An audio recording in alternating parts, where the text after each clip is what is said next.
Hello, this is the third part of Not Home Anymore by Dasanoni, link in the description. All author's notes have been removed between chapters. Also, any NSFW scene will be removed. This part will cover chapter 9 to 14. Let's get started. Chapter 10. A Druid's Burden. Zagark's hand started twitching towards his mace. His eyes turned cold as he looked at the tabard of the Scarlet Crusade. Memories of the past started to resurface as he gazed upon those red robes, upon those emotionless faces, those fake smiles. "Flashback! Hurry up!" yelled a man with a silver armor and a helmet that resembled a crown on his head. People were running and screaming. Women were holding to their children and running for their and their children's life. Men were grabbing whatever weapon they could fight and retaliate. They would protect their loved ones, killing the enemy and showing no mercy. Men and women alike were falling, dying fast. Some were not that lucky. They would find a slow and painful death, or they would see their beloved ones killed in front of them. Children were crying as the enemy approached them and killed them with no remorse. They were crying as they saw their parents and friends dying in front of them, and they couldn't do anything to help or save them. "They're too many," shouted a woman with a green plate armor. She had silver eyes and matching silver hair. "We need to hold them back a little longer. We're almost at the border," shouted a rider with blue armor that had a dragon designed on it. A child was running, trying to find his parents. He looked behind and saw the horror. People's heads were being cut off, and there was nothing they could do to oppose. He started running faster and faster till he tripped on his own feet. He looked behind in horror as a skeleton approached him. The child started crying as there was no one near to save him, and he would meet the same death as everyone else. Then, all of a sudden, a man with black leather armor and a black mask on his face appeared behind the skeleton. He grabbed its head and did a sidekick, destroying the body. He then looked at the skull that was glaring at him. The man turned around and threw the skull away, hitting another skeleton and making his head fall off. The man turned to the child who was shivering. He bent down, ignoring the screams of the child, and picked him up. He started running with the child in his arms, telling him that everything is all right. Slowly he managed to reach the group. He looked around and saw a druid and dwarf. The druid had a red leather helmet that resembled a crown. He had light blue chest armor, flat shoulder pads, and red leather pants and boots. He had a staff in his hand. The dwarf had a plate helmet that covered his head, but it showed his mouth and eyes. He had silver chest armor, pants and gloves. He had no shoulder pads. In his left hand there was a triangular shield with a claw design on it. He had a long, dense sword in his right hand. The druid and the dwarf were fighting side by side, each defending their backs. The druid then turned to the man and yelled out, "Kadal!" He called, "Get your ass here!" The man named Kadal ran towards the two. Once he reached them, he pulled of his mask, showing a man in his late 20s. "What's the status report?" The dwarf asked. "Grim, the scourge is pushing hard. We already lost Julan and Rena." Kadal responded, shaking his head. "We also lost 10 fighters of the Dragon Order. We lost Inuka and—" The man chocked on his spit and held back his tears. My wife, Yilka." The dwarf scowled. "Darn ye bloody bastards." He yelled as he cut off the head of a zombie. "Poor Rena, poor Julan, I'm sorry for your wife." The druid said, "We shouldn't stick here." He told them as he looked around and pushed his staff in a skeleton's head, making it pop of its body and roll away. Kadal nodded. "What is your order, sir?" He asked. "Pull back," shouted the druid. "Everyone fall back to Andorhal." He shouted. "Zagark, what about Darusha?" asked the man. The druid scowled. "Damn it." He looked behind the man where the bridge and road would lead towards Darusha. "There's nothing we can do for him now," said the dwarf. "Let's move." The man nodded and held the child tight in his arms as he started running towards the village of Andorhal. Zagark turned towards the dwarf and both of them then turned to look at the incoming legions of undead. "Stall 'em?" asked the dwarf. The druid nodded and started chanting. He moved his open palm towards a large creature that had 2 heads, 3 hands each holding an axe. His stomach was open and his insides were visible. "Moonfire!" the druid shouted, and a pillar of dark blue light shot from the sky and hit the creature, making a hole in it. The creature dropped dead on the ground. The druid then put his palm on his head and murmured, "Barkskin." Brashes appeared around him and started circling him. The brashes then thickened and became hard as steel. The druid then looked at a mass of skeletons and zombies that were marching towards them. The sky darkens. The sky roars and punishes the offenders. Mother Nature, show your wrath on my enemies. Let the sky roar in power. Let the thunder fall. The druid chanted. He opened his left palm and raised it towards the sky. Lighting started to appear in his palms as the sky suddenly darkened and clouds appeared. Then there was a thunder, and another, and then the clouds concentrated in just one spot, and lighting started moving towards the ground, striking the marching undead forces. The skeletons charged faster, forgetting about the slow zombies. The dwarf jumped in front of the druid that was channeling the spell and raised his sword. The first skeleton came. The dwarf cut its head off, a sword was lowered, and the dwarf blocked the attack with his shield. He then spun and did a side slash, destroying the skeleton's body. A skeleton jumped behind the druid and lowered his axe to cut. The axe stopped above the druid's head as the brushes circulating. The druid appeared above his head to block the attack. The dwarf appeared above the skeleton and lowered his sword with force, obliterating the walking dead. The druid finished chanting his spell and the clouds started disappearing. He looked at the dwarf and nodded towards him. The dwarf nodded back and they started running in the same direction Kadal had run. The druid glanced behind and narrowed his eyes as he saw a horse. The horse was dead, its skull visible. The rider had white hair, a dark blue mask over his face, light blue armor on his with skeletal heads on it, and dark blue clothing underneath the armor. On his back there was a black sword. Its hilt resembled bat wings. The blade was dense and glowing black. The druid looked in front of him, not wanting to look behind. This is the first Death Knight he had seen in all his life, and he hasn't been scared before like this. The Death Knight gave the most dangerous aura he had ever sensed. The smell of death coming from his was choking him.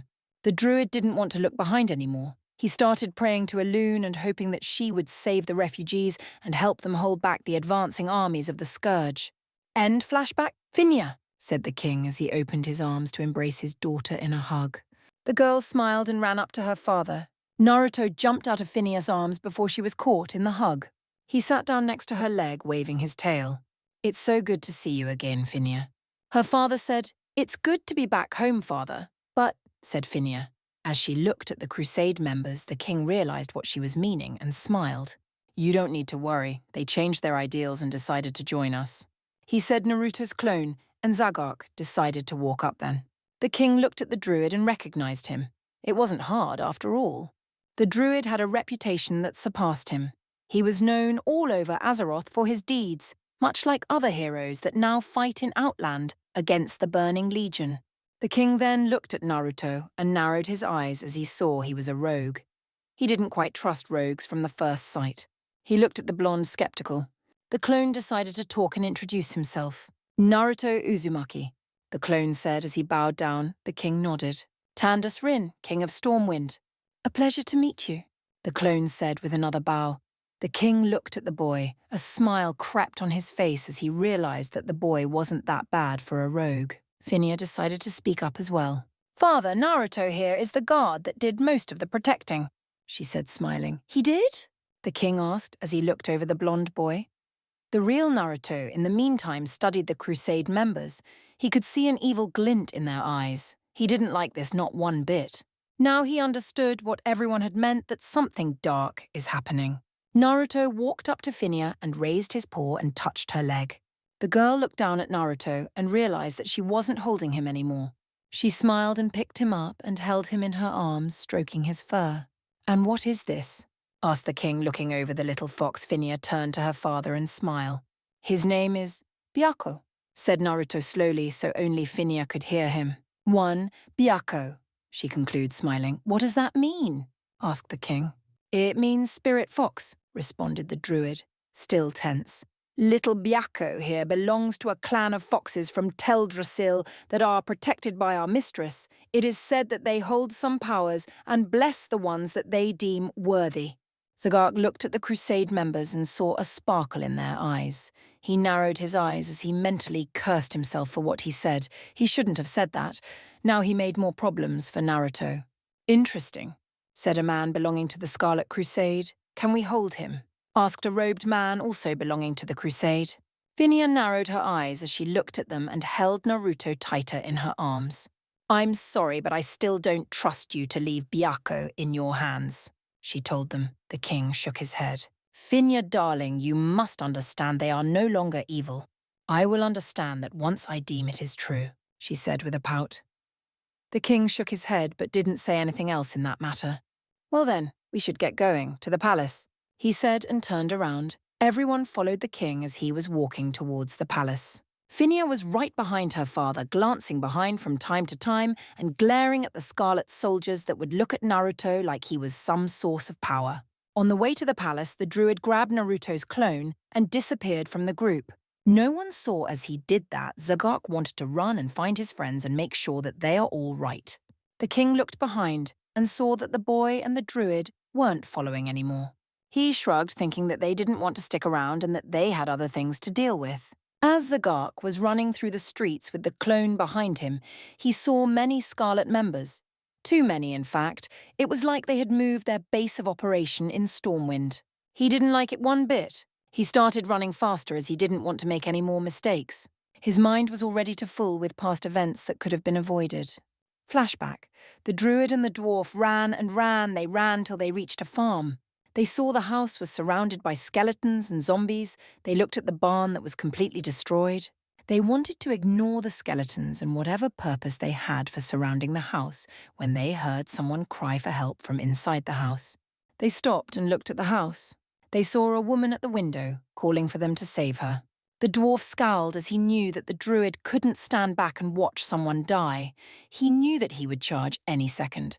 True to his thoughts, the druid held his staff tighter and charged the masses of undead, ignoring the fact that they might slaughter him in any second.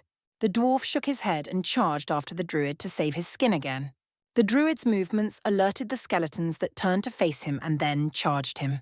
The druid started chanting and concentrating on his body. Swift as the wind, silent as the leaf in the wind, eyes that catch any movement, watchers of the night grant me the power of the panthers, he said as his body shifted into one of a panther.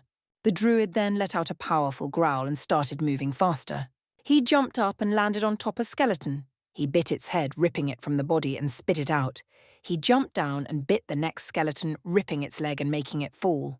The druid saw an axe lowering down towards him and he jumped to the side. He bit the hand of the axe-wielding skeleton and ripped it off.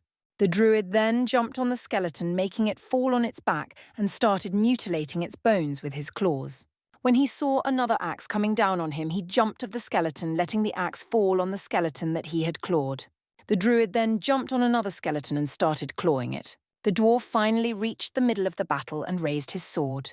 He started cutting through the zombies and the skeletons like butter. He would raise his shield to defend himself against any attack that might come towards him. The dwarf saw the druid running towards the house. He started cutting the enemies that were blocking his path towards the house. The druid ran in the house whose door had been destroyed by 3 zombies. They had entered the house just a few minutes ago, and the druid was desperate to reach the woman in time before she would be mutilated by the zombies and transformed into one of them. The dwarf stopped at the house's entrance and started holding his ground against the legions of undead. A massive axe dropped on his shield, shattering it. The dwarf cursed and unsheathed his second sword, which he had it attached to his waist just in case things like this would happen. The dwarf started spinning his swords, blocking every single attack and destroying anything that wasn't alive and came too close to him. The druid ran upstairs in his cat form. He had heard a woman's scream and hoped he wasn't too late. Once he got up, he saw 2 of the 3 zombies mutilating a woman's body. The druid narrowed his eyes and jumped on one of the zombies' back and started clawing it and ripping its flesh with his own teeth. Once he was sure the zombie was dead, he jumped on the second zombie and bit its arm. He put his paw on the zombie's chest and ripped the arm off. Then he started clawing the undead till it dropped dead. The druid turned his attention to the hallway of the second floor and ran, trying to find the last zombie to finish him off. He heard a woman's scream coming from the corner. He ran where he heard the scream, and when he got there, he saw a man with a long sword, a light yellow plate armor, and a golden shield cutting the zombie's head off. The druid recognized the man as being one of the paladins of the Holy Order. The paladin looked at the druid and nodded. At last, some help. The druid nodded his head and shifted back into his elf form. When did you get here? I was injured in the previous battles, and the ladies here nursed me back to health. He answered, I tried to save Miss Dana, but this filth appeared and tried to harm Miss Huffler. the paladin said as he motioned towards a woman in the corner of the room shivering. The druid walked up to her and gave her a hand. She accepted the hand and sat up shakily. "Come, we will help you get out of here," the druid said reassuringly. "What happened to my sister?" she asked, stuttering. The druid shook his head. "I'm sorry I couldn't save her." The woman started crying. The druid looked at the paladin that put his helmet back on his head. The paladin looked at the druid. "You take Miss Huffler. I will hold the demons back." The druid nodded, understanding what he was meaning. He picked up the woman and held her in his arms. They ran out the door in the hallway. They ran to the stairs where the body of the other woman was. They started walking down the stairs when they heard a chilling scream. They turned around and looked with wide eyes at the body of the mutilated woman as her spirit rose. "Dana?" asked the woman in the druid's arms. The spirit looked at her so-called sister and yelled. It was a yell that sent a chill down everyone's spines, and the yell rotted them in place in fear. Neither the druid nor the paladin had seen such a thing before in their life. The spirit then started floating towards them. The woman started shaking more and more in fear as the spirit approached them.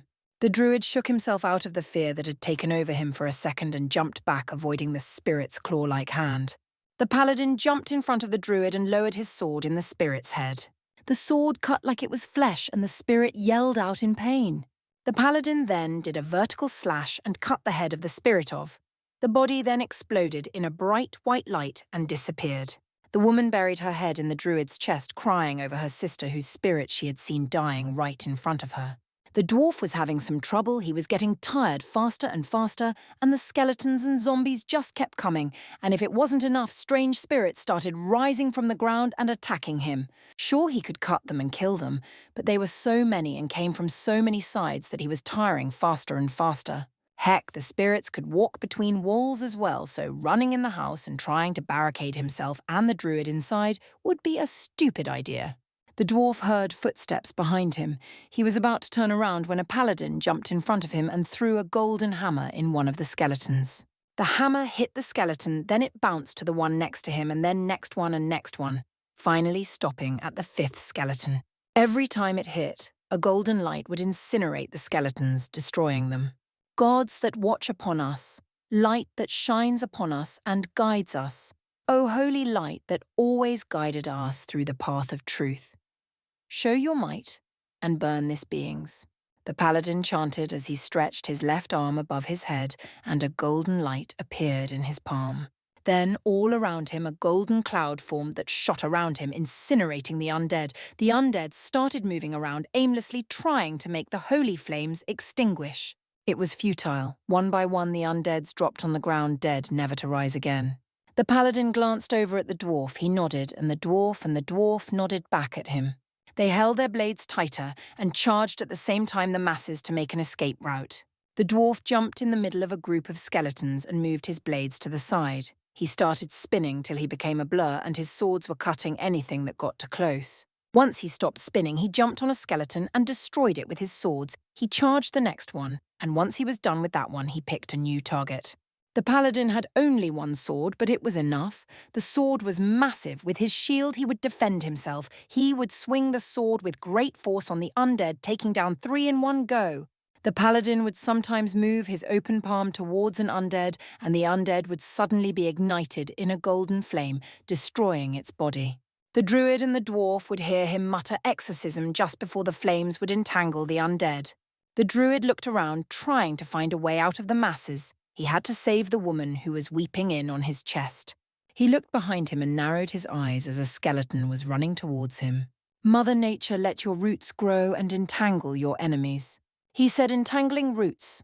He shouted as he moved his open palm towards the incoming undead.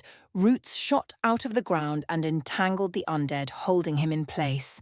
The druid then slowly closed his hand to a fist, and the roots constricted the skeleton, destroying it.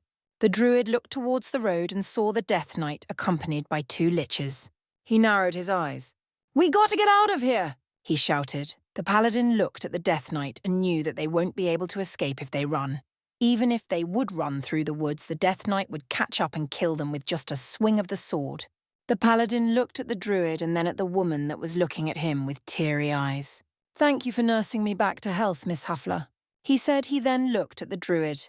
Get out of here. I will stall him. No, you idiot, shouted the druid. He is a death knight. You can't hold your ground against him.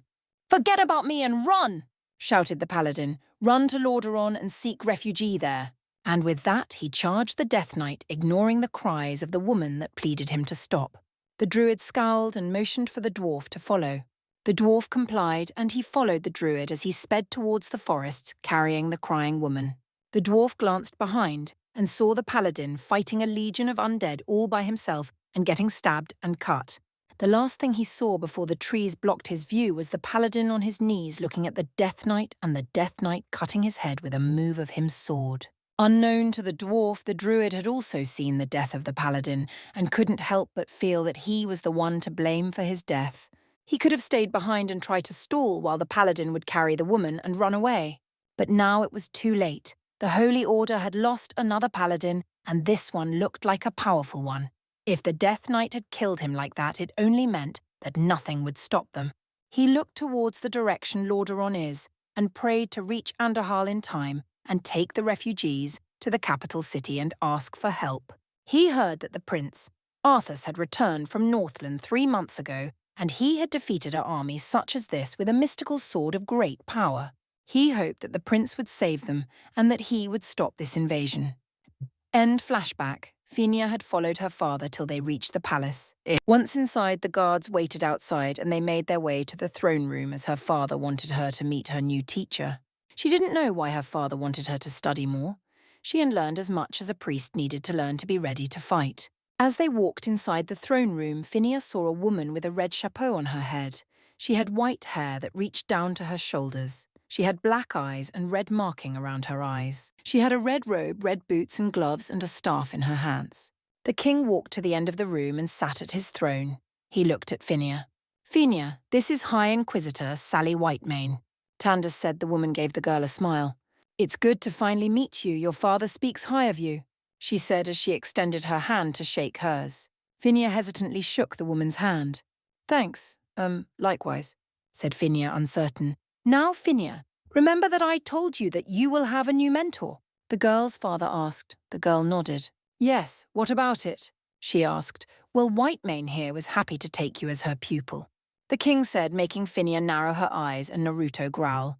The woman then saw the little fox in the girl's hands. What a cute fox! She looked in Naruto's eyes. The blonde boy looked at the woman and saw something evil in the back of her eyes, and he let out enough killer intent only for the woman to feel. The woman's eyes widened as she felt a killer intent coming from the fox and a strange power she had never felt before. Well, where did you get this animal? She asked. A friend gave it to me, retorted Phinia, holding Naruto tight like the woman would try and take him away from her. And this friend of yours, who was he? Whitemane asked. What do you mean? Asked Phinia suspiciously. Well, what was his stature? Where did he get the fox? She asked kindly. The girl narrowed her eyes. Why should I tell you? She asked rudely. Now, Phinia, be nice. She is your tutor. The king said, why should I? Asked Phinia angrily. Well, darling. The woman said, your father didn't tell you yet, but you will not study here. We will study at the Scarlet Monastery. She said with a smile on her face. Naruto had seen those kind of smiles before.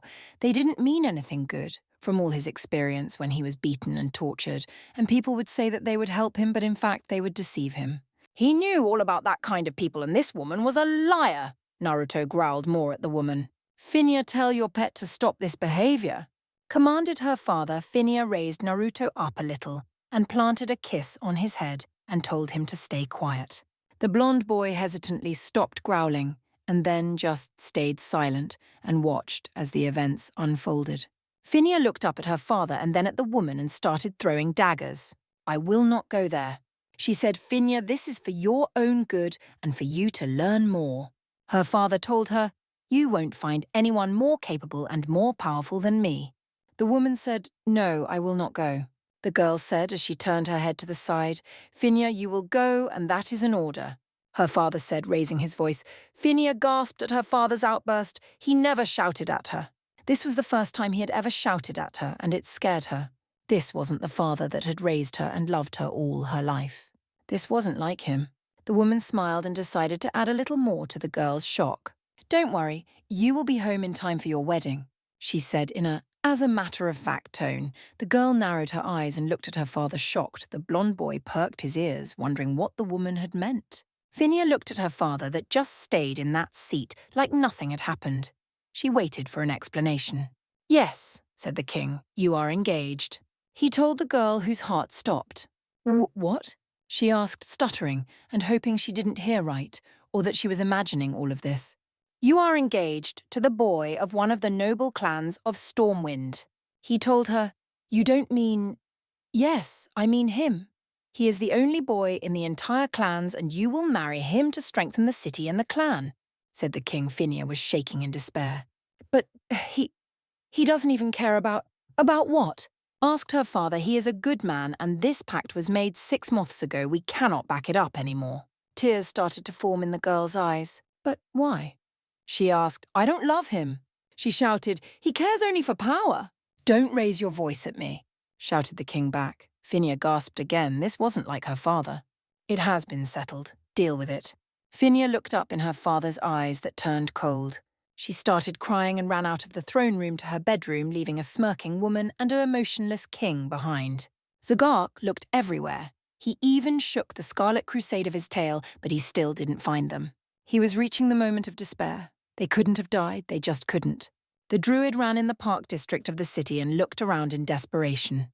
He ran in every pub there was, he looked in every tailor and leatherworking shop and still couldn't find them. He looked in their secret place to see if they had left him a message, but there was nothing. He checked his bank to see if they left him a mail there, but there was nothing. The druid was reaching the point of despair more and more. He had already lost too many friends. He couldn't lose the old man, and he couldn't lose Trinia as well. Flashback. The druid and the dwarf had run as fast as they could.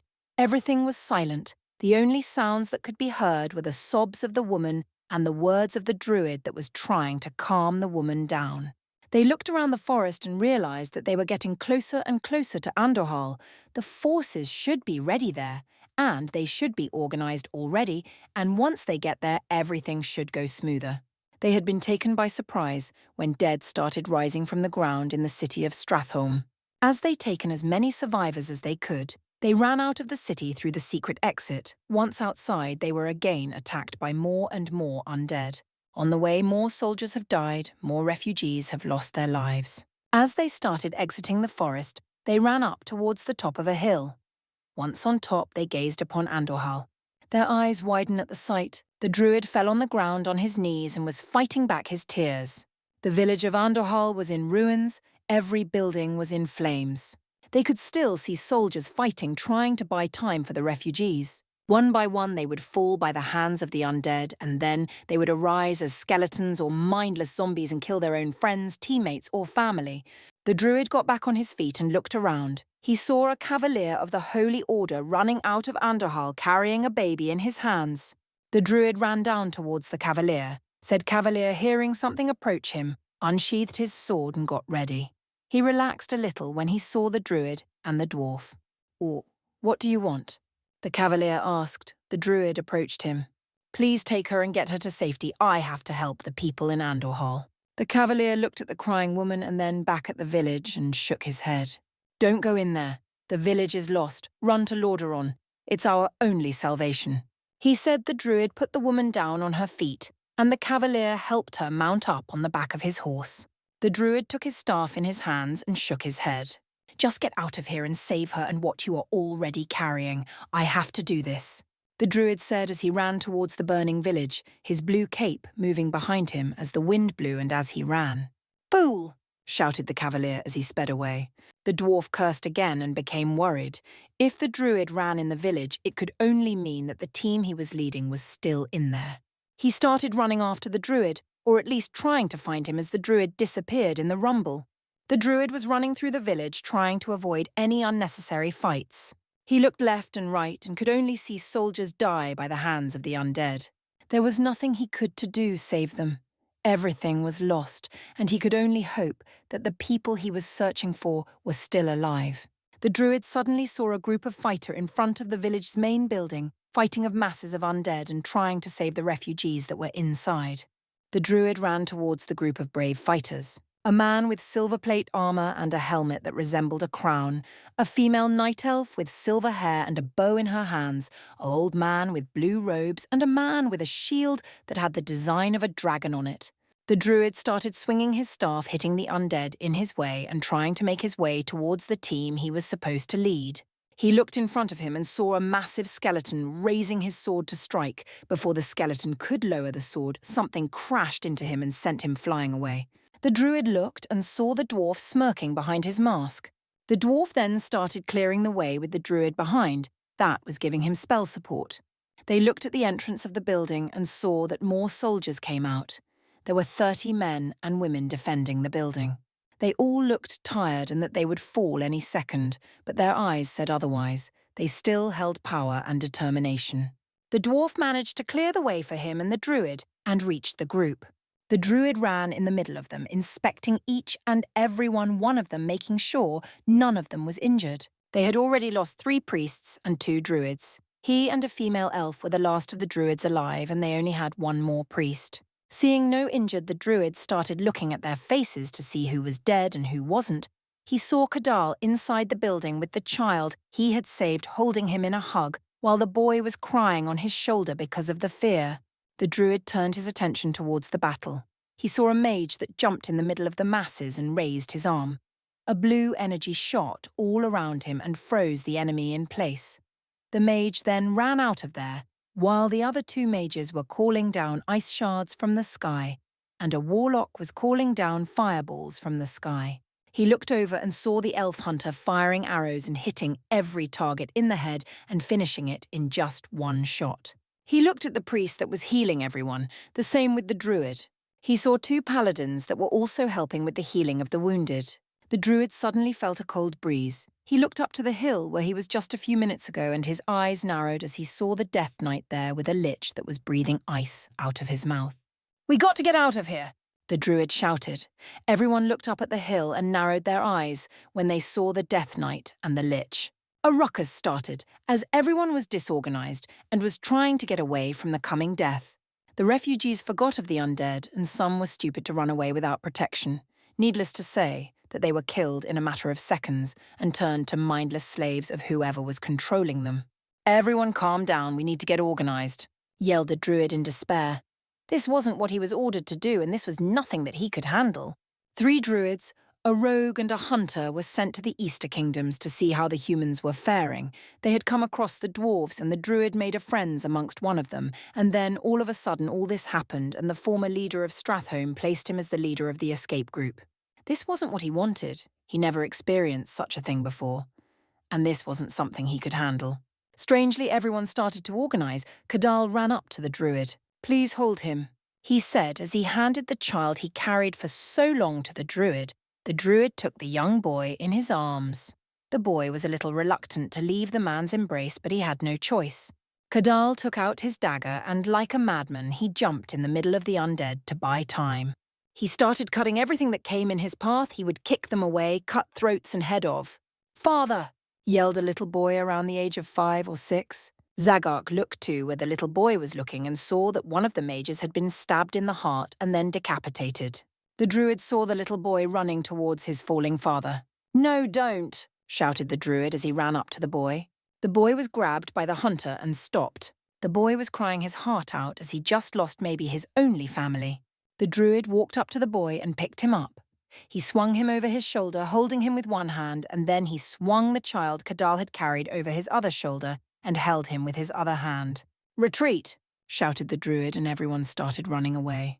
The druid looked behind as they were running and saw that the undead had brought 3 catapults that were throwing bodies and bones on the city to spread the plague. The druid looked for Kadal and saw the man in front of him cutting through the ranks of the undead and finishing them off.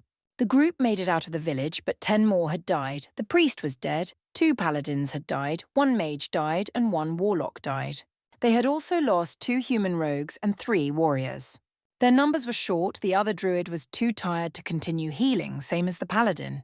In fact, they were all too tired to continue fighting. The druid started wondering why Lordaeron hadn't responded if the prince returned 3 months ago with the news of the undead raising. Something was strange, and the druid couldn't shake the feeling that everything is lost and their struggle in is vain. Suddenly a skeleton jumped behind him and was ready to stab him. Kadal jumped in between and parried the attack. "Razor-sharp asshole!" he shouted as he stabbed the skeleton in the eyes and destroyed its skull. The child he had saved watched in awe at what he did and what he had risked to save everyone. The man turned around and started running after the group. The druid could hear the boy whose father just died cry over the loss. He also heard when the boy said that he would seek revenge. The druid couldn't help but feel that this was his fault again. If he had paid more attention and made sure that they move organized, this wouldn't have happened. He was sent here to get alliance with the humans, dwarfs and gnomes against the orcs that were cutting their forest. The orcs had appeared only 6 or 8 months ago, just a month after the prince left for Northland. It was strange that the orcs appeared like that, but it nerved them that they were cutting down their forest. It was sacred and they wouldn't stand for it. After running a little more, they reached a narrow area between the mountains. It was the passage towards Tirisfal Glades. It was the infamous Bulwark. As they got there, they stopped to catch their breath. They passed the mountains after that and entered Tirisfal, but instead of green plains and green trees, to their horror, the grass and trees were dead, bodies were everywhere. "What happened here?" asked a soldier. "Oh my God," gasped a woman, "this is strange." Kadal said, "And the strangest thing is that the undead attacked from behind in Andorhal." "Just what is happening?" he asked. Suddenly an arrow landed behind them. They narrowed their eyes as they saw the undead marching towards them. The druid put the 2 boys down and looked at everyone.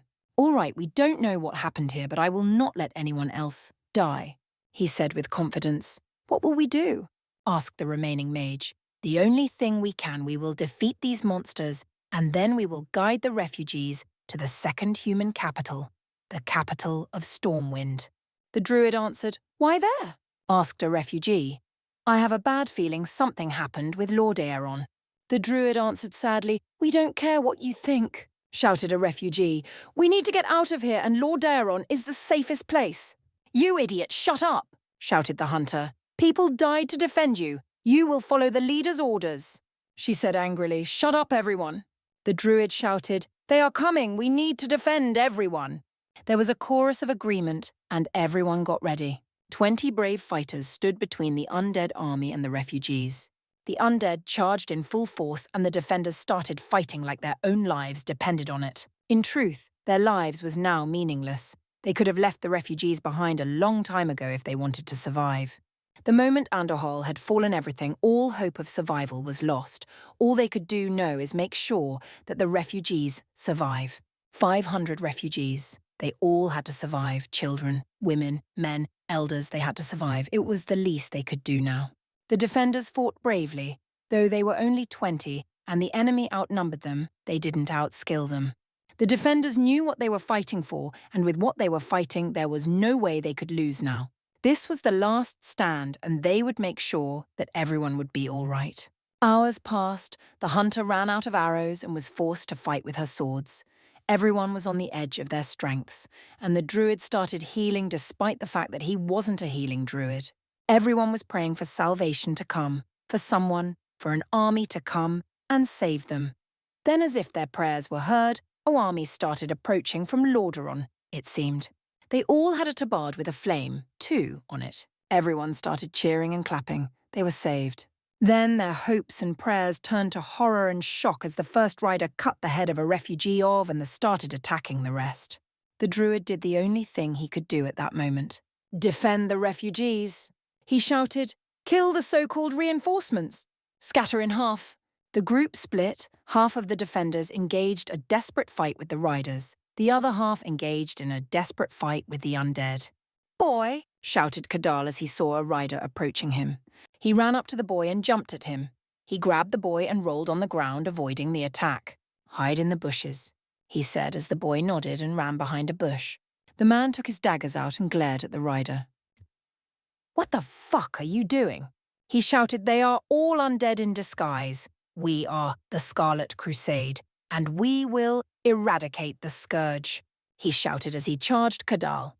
Kadal gritted his teeth and took a pill out of his punch. He threw it on the ground under his feet, and it exploded, covering him with smoke. When the smoke cleared, the man wasn't there anymore. The rider looked around trying to see where he disappeared. Then, all of a sudden, a blade pierced his skull. "Feel my cold steel," said the cold voice of Cardle behind the rider. The rider fell on the ground dead, and Cadal attacked the next Scarlet Crusade member, the new enemy in his eyes. They were eviler than the undead. These guys were alive, and they were killing their own brethren. The druid looked around at what was happening. Refugees were going down like flies. He started chanting for his spells assisting on both sides, killing both undead and Scarlet members. He was sweating hard, his men were dying, and he couldn't do anything to save them. Another hour had passed, the undead forces were defeated, the Scarlet forces were defeated, but the price was a hard one. The druid and the dwarf looked in shock, horror, and despair as 300 bodies lay on the ground. 14 brave men and women that the druid commanded had died. "Zagark?" A voice came. The druid looked to the source of the sound. He saw the hunter holding her side. She had battled the Scarlet forces. The druid dropped his staff and ran up to her. "Semina!" he yelled. When the druid reached the hunter, she dropped on her knees, holding her side. The druid helped her lay on the ground and studied the wound. It was deep and he was drained. He couldn't heal her. He couldn't heal a wound like that. The dwarf kneeled next to the druid and took out some bandages. "Hold still," he said as he started wrapping the bandages around her. "There, all done," he said as he got up and walked towards the druid. "It won't help, I'm sorry," he said as he walked away. The druid knew what he meant. The wound was too deep and the hunter would die sooner or later. The druid started fighting back his tears again, but this time with no success. The hunter raised her hand up and removed his helmet and started passing her hand on his cheek, wiping the tears away. Cadal was limping on the battlefield, looking around. He was trying to find the young boy. "Boy!" he shouted. He prayed that he managed to survive. His prayer was answered, and a small boy came out of the bushes and ran up to him. "There you are," he said as he smiled and ruffled the boy's hair. "You all right, mister?" he asked. Cadal nodded. "You don't need to worry for me," he said with a chuckled, "I will be all right." But in truth he won't. He was dying just like the hunter.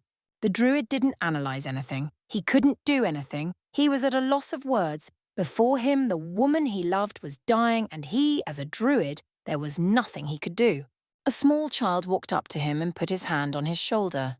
The druid looked at him while holding the hunter in his arms. It was the boy whose father died before his eyes. The boy kneeled next to the druid and looked at the hunter, who smiled softly at him. "Look after Zagark when you grow up for me," she said as she stroked the boy's hair. "I can see you will get strong. Learn from the past, but don't lock yourself in the past," she said. The boy nodded. The woman then looked up and the druid and entangled him in a hug. The druid returned the hug without hesitation. He held her like it was the last time. He knew this was the last time he would hug her. He started crying as he realized that. This was his entire fault. He never should have asked her to come with him to the Eastern Kingdoms. There, it's all right," she said. The druid shook his head. "No, it's not. You're dying and it's my entire fault." "It isn't your fault," she said softly. "It is. I never should have told you to come with me," he said sadly. She broke the embrace and looked into his eyes. "I'm happy I came here. I got to see many things and I got to spend time with you. If I would have stayed behind and you would have died here, think of how I would have felt." The druid lowered his head in sadness. She continued talking. "Don't get down. Remember the happy moments and don't let the dark ones blind your judgment. Don't hide yourself and don't ever change." She then moved up to him and planted her lips on the druid's. They shared a long, passionate kiss, the last one they would ever share. When they parted, the hunter looked one last time at her lover's eyes before she put her head on his chest and closed her eyes. "Never change, never stop loving because of this," she said as she slowly drifted to sleep with a peaceful smile on her face. But she would never awake from that sleep. The druid had seen her for the last time, but he had at least seen her with a smile on her face. The druid started crying over the loss for a good half an hour. When he did stop, he looked at the boy that had stood next to him the entire time. "What's your name, boy?" he asked. The boy looked up at him. "Demile," he said. The druid nodded with a smile. "Well, Demile, how would you like it if we become friends, and I help you in this world?" he asked. The boy's eyes lit up and he nodded happily. He was an orphan now, but there was someone there willing to look after him and give him what a boy needs. He hugged the druid and started crying with him. each of them over their own loss. A few hours later, Kadal had died after he told the boy he saved the things a rogue does, about the dreams he accomplished and those he didn't, about his fears such as dying without friends. He told him about his life and made the boy promise he will get strong. The boy promised he will. Kadal had died with a smile just like the hunter. The boy took it hard. He took the death of the one that saved him hard. End flashback. When they left the battlefield, only 4 brave fighters were alive. 200 refugees survived. The druid had carried his beloved all the way to Stormwind. He was right when he said that something happened to Lordaeron. He had even seen it, and the former capital was in flames, bodies everywhere and undead lurking everywhere. Their destination that day changed to Stormwind. Kadal's body was carried by the Night Elf rogue, and Semina was carried all the way by the druid. Once in Stormwind, they used a portal to transport to Darnassus. Where they buried the hunter, the rogue was buried in Stormwind. The little boy, Demile, followed Zagark in Darnassus, where he learned for 4 years how to become a mage, and then he continued his studies in Stormwind. Many things happened that day. People had died and factions were created, but the major things were the birth of a new mage, Demile, and the birth of a new and powerful rogue that started seeking the death of the Scourge. That day, the rogue Razor was born. It was 50 years ago. "Demile!" shouted Zagark in the Canals district of Stormwind, as he couldn't find the boy he had promised to help all those years ago. Chapter 11. Bloody Night, the Kidnapping. Naruto was sitting at the edge of a bed looking at the girl that had buried her face in her pillow and crying her heart out. He was gently passing his hand through her hair and trying to calm her down. He was shocked of the sudden change in her father's eyes. A few hours ago he looked like a good person, and then all of a sudden he changed cold. "Finia, come on, cheer up," he said. The girl shook her head. "How can I?" She asked what happened to father. Naruto grabbed the girl by the waist and pulled her up. He then put her on his lap and entangled her in a reassuring hug. The girl put her head on his chest and continued crying. "And he even wants to send me to the monastery." She cried out, "Why?" The blonde boy shook his head. "I have no idea. What am I supposed to do now?" She asked. "The guy he arranged for me to marry wants only power." Naruto gritted his teeth as he remembered Sasuke. He was also only after power, and he did everything he could to gain that power. "Bastard," he said between his teeth. "Naruto, what am I supposed to do?" she asked, hugging the blonde tighter. "I have no idea," he responded, shaking his head. Suddenly, the blonde's head snapped up as he was receiving the memories of the clone that had just been dispelled. Clone's memories. Naruto and the druid were running through the Old Town district of Stormwind. The druid had a desperate look on his face. He kept murmuring the names of the 2 friends he couldn't find. As they were running, they suddenly bumped into a Scarlet Crusade member. "Watch where you're going, filth," he yelled. The druid gritted his teeth and was about to hit the Crusade member in the face with his mace when he thought of something else. "My apologies," the druid said with a bow that was mimicked by the clone. The Crusade member sneered and walked away arrogantly. The druid grabbed the clone by the arm and pulled him in an alley. He looked to see if there was anyone around. Not seeing anyone, he turned to the clone. "Can you send Naruto a message from me?" he asked. The clone nodded. "Dispel me and the message will reach him." "Dispel you?" asked the druid, not understanding. "Hit me hard enough and I will be dispelled. All my memories will go to the real Naruto," the clone explained. The druid nodded and started talking. "All right, tell Naruto that we are leaving tonight.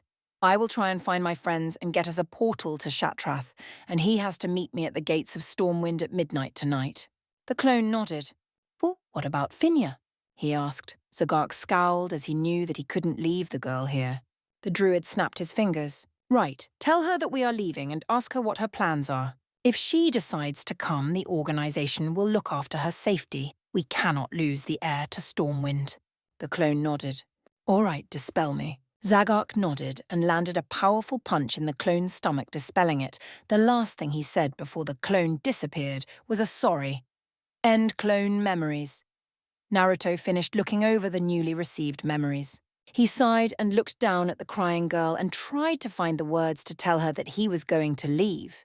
He was surprised that the druid wanted to leave so fast. He knew that he hated the Scarlet Crusade, and the Crusade was after his head, but for him to leave so fast, it meant that he knew something that wasn't good.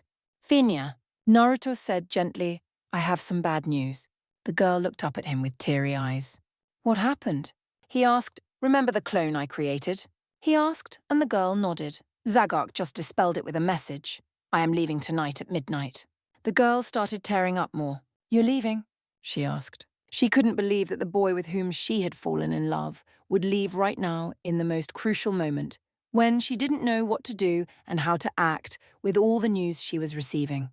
Naruto nodded. "Yes, but Zagok said to ask you what you want to do." The girl blinked in confusion. "What do you mean?" She asked, not understanding. "I mean, are you staying here?" He asked, "Or do you want to come?" Zagok said that the organization he is in will protect you. Finya was surprised to hear that Naruto was asking her if she was going to leave with him. She knew that if she would leave, her father would order the death of the druid and her love. She knew that things would go from bad to worse, but staying back here would only make things worse. She would be married to someone she doesn't want to, and she might even be turned to a mindless zealot for the Scarlet Crusade. The girl was about to respond when Naruto tensed. The boy got up and placed Finya on the bed, and he shifted in his little fox form. The girl was confused why he did that, but then the door started to slowly open. Finya looked as an old man with yellow robes and yellow hood over his head entered her room. He had a long staff with a blue diamond at the end of the staff. Its end was also glowing white. "Archbishop Benedictus," said Finya as she lowered her head in respect. The old man smiled and closed the door. "There is no need to bow to me, Finya," he said. Finya nodded and sat up. The old man sat down in a chair near her bed and took a deep breath. "Well, I think you saw the situation here." Finya nodded sadly. "Why did all this happen?" she asked. The man shook his head. "I don't know, but many brave heroes were killed by the Crusade, and your father just seems to be blind to all of this. He even put in jail a rogue that had helped save 2,000 refugees 50 years ago, when the Plague Lands appeared." "You mean one of the defenders from Stratholme?" she asked with her eyes narrowed. The man nodded. "I don't know why he did that, but it's too strange." "Could the Crusade?" The man shook his head. "I doubt that the Crusade is behind this. Also, do you remember your guardian?" he asked. "Did something happen to Bolvar?" she asked shakily. The old man shrugged. "I don't know. All I know is that he deflected from Stormwind 2 months ago, and he disappeared in the Swamp of Sorrows." Finya gasped. "Why did he leave?" she asked. He was sick of all this, and the fact that Windsor disappeared in the burning steps didn't help at all. The man answered. "What's going to happen now?" she asked. The old man looked at Naruto. The blonde boy looked back at him and saw something that made him wonder. He saw a glint of hope in his eyes. His eyes were also pleading him. He didn't understand why. Was it that the man knew that the fox was actually a druid? "They will send you to the monastery tomorrow," he said, shocking the girl more. The blonde boy started growling. The bishop looked down and his eyes became more pleading. Now Naruto was more confused than he ever was. Was this guy for real? Could he really see behind his transformation? Or was it something more? What the druid said back there, that the Byakko had mystical powers, did the rumor reach this guy's ears, and was he pleading for a miracle? There was a knock at the door and the old man sighed. He sat up and walked to the door. Before he opened the door to leave, he looked at Finya. "If a chance of escape appears, take it, but return and unmask the evil," he said before stepping out of the room. A crusade member looked inside the room. "You should pack for tomorrow," he said with an evil glint in his eyes. The door closed and Finya looked at all of her belongings. She made up her mind. She started packing everything she needed for a long trip. The blonde boy looked at her curious. He changed back to his human form and approached her. He put his hand on her shoulder and asked, "What are you doing?" "Whoa. What does it look like I'm packing?" she said sadly. "Don't tell me you are going to the monastery." He almost shouted in horror. The girl shook her head. "No." She then looked up at him. "I'm coming with you." Naruto was taken by surprise. She was the first girl he met that would want to go somewhere with him. Heck, she was the first to love him for who he was and not hate him for what he carried. Naruto smiled at her and started helping her back her things. They tried to take only the essential. They took a robe that would mask her and would also keep her warm in case they would walk through cold places. They packed an extra blanket, big enough to accommodate 2 people. They packed some fruits they found in room. And Finya then packed her clothes and some family jewels. Finally, they took every single piece of gold, silver, and copper that was in the room. When they were done, Naruto sat on the bed and looked at what they packed. 2 bags in total, it wasn't all that bad. Phinia walked up to Naruto and sat down on the bed next to him. She put her head on his shoulder and closed her eyes. Naruto placed his arm around her waist. "Naruto, what will we do later on?" she asked. "The old man said that you need return one day and unmask the evil." Naruto answered, "I don't know for sure what it means, but I think he wants you to return and take your place as the ruler." "How will I do that?" she asked. "First of all, we will find the dragon so we can see if we can up your lifespan," Naruto answered. "Then we will try and find allies to battle the crusade out of here." Phinia nodded and put her arm around the boy she loved. The entire day they stayed in the room waiting for the right moment to come, the moment they would leave and return only when they have enough power to take the city back and clean it of the crusade's taint. It was getting close to midnight. Naruto looked at the girl in his arms that had fallen asleep just a few hours ago. He kissed her gently on her cheek and pulled his mask on his face. The blonde gently shook Phinia, and she slowly opened her eyes and looked up at him. "Come on, we need to go," he said as he moved the hair out of her face. Phinia nodded and sat up. She walked to the corner of the room where her bags were. She put one bag on her back, and Naruto grabbed the second bag, strapping it to his back. Finally, Phinia strapped her staff to her back and turned to Naruto. The blonde boy grinned under his mask and took Phinia in his arms. He opened the window and glanced around. Without any warning, he jumped out the window, startling Phinia. He landed safely in the courtyard of the palace. He jumped in a tree and then on the roof. Naruto started jumping from rooftop to rooftop, pumping as much chakra as he could. He managed to keep himself in the shadows. Every time he would jump from a roof to another, he would look down on the streets, and he would see the crusade members patrolling in rather big numbers. Phinia was holding on to Naruto. She was also enjoying the ride. She looked at the blonde and saw him inspecting the area around them as he was carrying her. She also looked down on the streets and saw the patrols. She looked back towards the palace before looking towards the gates of Stormwind and not turning around anymore. After just a few minutes, Naruto was pumping a lot of chakra. After all, they reached the gates. The blonde boy jumped on top of the gates and looked around carefully. Strangely, there were no guards. Surely the druid had something to do with it. The blonde then jumped down and walked in the forest outside the city walls. He hid himself behind a tree and waited. He put Phinia down and held her in his arms. His eyes were scanning the area around him, making sure that nothing would get him by surprise. Suddenly, the blonde heard movement. He looked in the direction the sound was coming and saw the druid coming out from behind the bushes with his mount. "Good, you made it," the druid said, and then looked at the girl. "All right, you also took the princess?" Naruto nodded. "So where are the others?" he asked. "Couldn't find them. Or more likely, I know where they are, but I couldn't strike. Demile is stuck in the Mage Tower. They will try and assassinate him tonight. Triniar was arrested and thrown in the stockades for attempting to murder Whitemane just a few days ago." The druid responded. "So what will happen now?" asked Naruto. The druid walked up to him and handed him a map. "Follow the map to a place called Deadwind Pass. The organization has a hiding place there." "Are there people waiting for us there?" the blonde asked. Zagark shook his head. "No, you two will hide there, and I will come and get you after I rescue my friends." Naruto nodded. "What will we use to get there?" asked Phinia. The druid motioned to his mount. "Nightwalker will take you there. I also packed food for him," the druid said, throwing a small box to Naruto. "Also, let me secure your backpacks."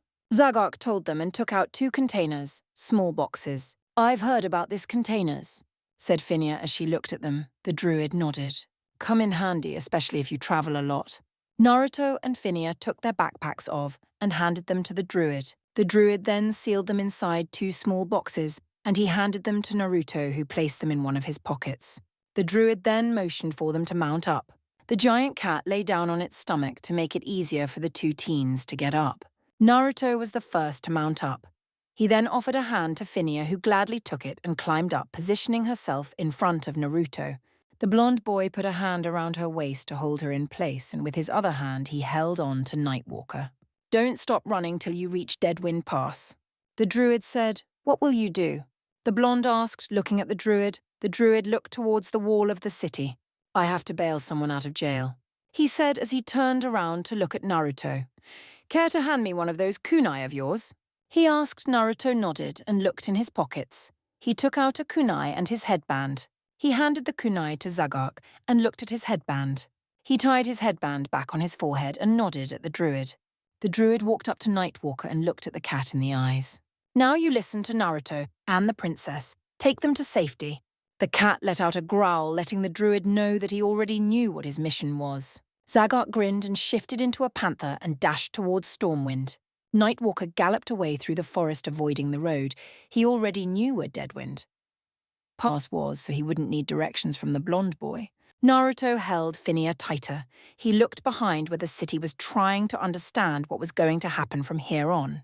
He looked towards the horizon, wondering what will await them. Zagok had entered the mage tower stealthily. He walked up the long circular stairs till he reached the top end of the tower. Once he was there, he looked at the very end of the room and saw a man in his middle 50s with blue robes glaring at Crusade members. Damn, thought Zagok. Let's see. 1, 2, 3, 4, 5. 10. He counted the enemies. Not a pretty number. So, said one of the Crusade members, we finally found the mage that rampaged through the monastery, killing our ranks. The robed man sneered. I would do it again and again, you filths. You'd better watch your tongue, warned a Crusade member. Then again, he doesn't need to. He will die anyway, laughed another member. The robed man gritted his teeth. He didn't stand a chance like this. There was a mage amongst them, and if that mage would fall dead, he could kill the rest. Suddenly he saw a blur behind the mage. He looked carefully and saw a panther, and he smirked as he realized that help had arrived. One of the Crusade members saw the smirk. What's with that smirk? He asked. You'll see, responded the man. The mage sneered. Like you can do anything while I'm here. He laughed. His laughter was short as a cold blade cut his throat and he dropped dead. The other members turned around and saw a night elf with a dark red cowl that covered his entire face. He wore leather shoulder guards that had the design of a claw on them. Their ending tips were bent upwards and the shoulder guards were coloured black. On his chest he wore leather armour with 2 pockets, and it had 2 chains strapped from the chest to the belt.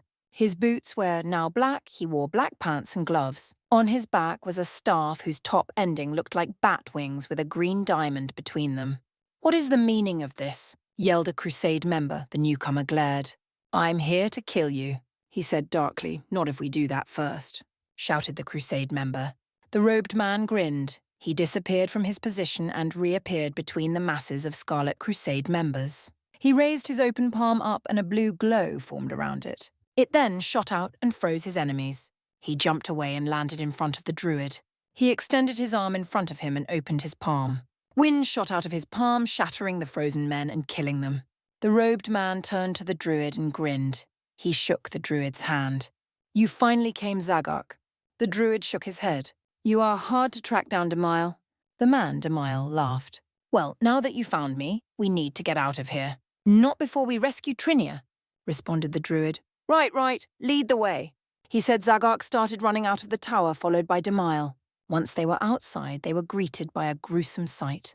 5 Scarlet Crusade members were dead, their bodies completely mutilate. A man with a hood on his head that was covering his face was looking at the bodies. The hood looked like a skeleton mask. His eyes were glowing purple. On his shoulder were a strange piece of shoulder pads that had 3 spikes coming out of them, 3 on each side. His armor was black and had the design of a skull with 2 bones on it. The skill had purple eyes. His gloves were also black and had a skull on it like the one of the chest armor. His pants were also black. Same for the boots. The only difference was once again that the boots had a skull on them similar to the one on the gloves and chest armor. The strange man looked at the druid and the mage. Thought you might need help. He said, Who are you? Asked Zagok, puzzled. A friend. The man responded, But if I must, I am called Razor. All right, said Zagok, feeling that he had seen the man before. What are your plans? Razor asked, walking up to the 2. We need to raid the stockades and free a friend, said Demille. The man named Razor nodded. The group started running towards the canal district where the prison known as Stockades was. Naruto and Phineas had been running for the past hour, staying clear of the road. The only bad thing so far was that the patrols seemed to enter the woods as well, and it would prove a risk in being spotted. So far, they haven't been spotted, which was a good thing. Nightwalker suddenly jumped over a small river. He landed on the other side and looked around. He turned to the right and continued galloping. Naruto looked in the direction the cat was taking them and narrowed his eyes as he saw that they were approaching the road. "What are you doing? We need to stick of the road," said Naruto. The cat growled at him and jumped out of the woods and ran of the road, jumping in the woods on the other side. Naruto looked behind and saw that no one spotted them. He let out a sigh. Suddenly his ears picked up movement. It seemed like the cat had also picked up the movement as he was growling dangerously. The blonde boy looked behind but didn't see anything. The cat then stopped all of a sudden and Naruto looked to see why. In front of them were 3 riders. They belonged to Stormwind. But unlike the guards in Stormwind, these guys had an emblem of a sword on their chest. "Halt, who goes there?" asked one of the riders. Naruto growled. He didn't know what to do. He could feel Phineas shaking. It must mean that she knew who these guys were. One of the riders approached them and lighted a torch. When the light reached them, he saw the rider gasp. "Princess, what are you doing here?" he asked. Phineas mumbled something under her breath, but it wasn't picked up by the rider. The rider then looked at Naruto and saw the blonde glaring at him. He also saw the strange headband with a leaf on it. He narrowed his eyes, thinking that the princess was abducted. "You!" he shouted, pointing to Naruto. "Hand over the princess and we shall spare you." Naruto sneered. "Make me," he said. The rider growled. "Kidnapper," he said, and unsheathed his sword. The other 2 riders followed his example. "Stop!" yelled Phineas, startling the riders. "But princess!" "No, he didn't kidnap me. I am running away, so I will not marry your clan leader's son," she said coldly. The riders blinked before they realized that indeed their clan leader's son was supposed to marry the princess in a year. They looked at each other and shook their heads. The riders looked at the princess. "Then we need to get you back," they said. Phineas moved closer to Naruto, seeking protection. The blonde boy gently hit the cat, turning it towards the river. The cat jumped up and started running towards the nearby river. The riders, seeing that the kidnapper was trying to escape, turned their horses towards him and charged forward with their swords drawn. Naruto looked behind and saw the riders approaching. He started doing hand signs for a jutsu that Jiraiya taught him. After a few-minute chase, the cat stopped in front of a river and turned around, growling at the riders. The riders approached slowly. The blonde boy grinned as he finished the last one-handed seal. "Suiton, Suiryudan no Jutsu," Naruto said, and a water dragon shot out of the lake. The dragon let out a powerful roar and moved towards the blonde. The dragon's head stopped near Naruto. It was looking at the trembling riders. Phineas watched amazed at the creature Naruto had created. A water dragon. She had never seen anything like this before. The riders were trembling. They might be facing a demon, and they didn't know. Without thinking, one of the riders charged with his sword raised. With just one thought, Naruto ordered the dragon to attack. The dragon roared and charged forward. The rider narrowed his eyes at the speed with which the dragon was approaching. He didn't have time to dodge, and the dragon swallowed him. A few seconds later, the dragon spat the rider and his horse out. They were both dead. "Demon!" yelled one of the riders. Naruto tensed. He started throwing daggers and doing hand signs again, and this time faster. He gritted his teeth. He wouldn't take that kind of crap anymore. He was fed up with being called a demon. "Doten, Doryudan," he said as the head of dragon came out of the ground and spat mud missiles at one of the riders, throwing him of his horse. Naruto turned Nightwalker around and told him to move. The cat started running away along the riverside. Then Blonde Boy looked at the riders, or at least the remaining one, and said, "Tell everyone that Byakko is watching over the princess." And with that, he disappeared in the night. Phineas felt Naruto's hand shaking a little. She looked up at him and saw that his eyes held sorrow for what he did. She took his hand in hers and brought it up and kissed it. She looked back up at the blonde who was looking shocked at her. "Don't listen to what they say. You aren't a demon," she said as she snuggled in his chest. Naruto smiled under his mask, held the girl he loved tighter. He didn't look behind anymore. He saw that they were approaching a bridge. Surely it was the bridge that would take them to Duskwood. Razor moved behind a guard. He took out his daggers, and with a swift motion he cut the guard's throat. He took out a small bomb from his pocket and lit the fuse. He threw the bomb in the building the guard was guarding. The bomb blew and he heard people scream in pain. Razor jumped in the building and saw 3 guards standing up. They noticed the newcomer and drew their swords out and charged. Suddenly a fireball hit one of the guards and he was sent flying away. Then a blue light shot from the ceiling and hit another guard, destroying his body. The last guard looked around fearfully. He saw 2 more people behind Razor. The guard turned around to run. When he did, that Razor took out a throwing knife and threw it at the guard. The knife entered the guard's head and killed him. The rogue turned to his teammates. "All right, you go in and save your friend. I will provide cover." "No way, no more," said the druid. "I will not let anyone else die, because they wanted to buy time for me." Razor smiled behind his mask, but the druid didn't see the smile. "Kadal, you would be proud to see your friend like this." "Don't worry, they can't kill me," said Razor darkly. Then the rogue took out dynamite from his backpack and lit the fuse. He walked outside the building and threw the dynamite towards a nearby arms shop. The dynamite blew up, destroying the shop. That attracted unwanted attention. "Why the hell did you do that?" shouted Demile. Razor looked at him. "I want to skin some crusaders, alive." He told them with a dark voice. Zagark shuddered for a second. "You sure you will be all right?" he asked. The rogue nodded. The mage and the druid wished him luck and went in the building down a series of stairs entering the stockades. Razor turned around and blocked the entrance. He took out another dynamite and lit it. He threw it inside the building and it exploded, setting the building on fire. That will buy them time, he thought. After all, there was a mage with the druid, and the mage could open a portal and get out. "Someone bring water and put this fire out," shouted a guard. Razor turned around and saw more than 30 guards approaching. He even saw Scarlet Crusade members. He grit his teeth and tightened his hold on his daggers. "They will pay for what they did to you, Kadal," he thought as he took a defensive stance. Zagark and Demile had been running through the stockades for quite some time. They still didn't find the target, but they did find Triniar's weapons and armor. Running a little more, they reached a cell that was locked with more than 1 locks. Demile froze the locks, and then Zagark with his mace destroyed them. They opened the door and walked inside the cell. "You came to finish the job?" asked someone. "Triniar," Zagark asked, uncertain. They heard a gasp and looked in the dark end of the cell. Someone was there. They looked carefully as someone was coming out of the shadows. As the figure stepped out of the shadows, Zagark smiled happily. "Finally, we found you, Triniar," he said. "Zagark," shouted the figure, a night elf woman that looked to be in her early 30s. She ran up to the druid and jumped on his, entangling him in a hug. The druid laughed at her antics. She then broke the hug and turned to Demile and hugged him as well. "Nice to see you too, Triniar," the mage said with a smile. The woman broke the hug and looked at them. "So I guess you're here to bail me out?" "Correct," said Zagark. "Here, these are yours," he told her as he handed her a backpack with armor and weapons. The woman nodded and took them happily. She walked in the dark end of the cell. "What are you doing?" asked Zagark, raising an eyebrow. "Going to change," she told them. "Or do you want me to change in front of you?"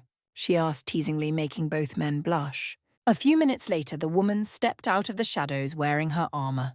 She had a grey mask on her face, grey pants, chest armor and gloves. Her boots were brown and her shoulder pads were silver. He pants and her chest armor had many pockets. Her shoulder pads had 2 spikes on each and a chain attached to them. She had 2 daggers attached to her waist. The woman's long blue hair was tied in a ponytails. "All right, now I'm ready," she said happily. "Good," said the mage, who closed his eyes. He then moved his open palm in front of him and opened his eyes. A portal opened in front of him. The druid jumped through the portal, followed by the rogue. Lastly, the mage jumped in and the portal closed behind them. Nightwalker had stopped a few minutes ago in the forest of Duskwood. He couldn't continue his road due to the fact that there were too many patrols and that the undead roamed the land. Naruto had used one of the containers the druid gave him to put Nightwalker inside. The blonde boy and the girl were stealthily walking through the corrupted forest of Duskwood. Naruto was holding Phineas' hand, and he was holding his dagger in his left hand.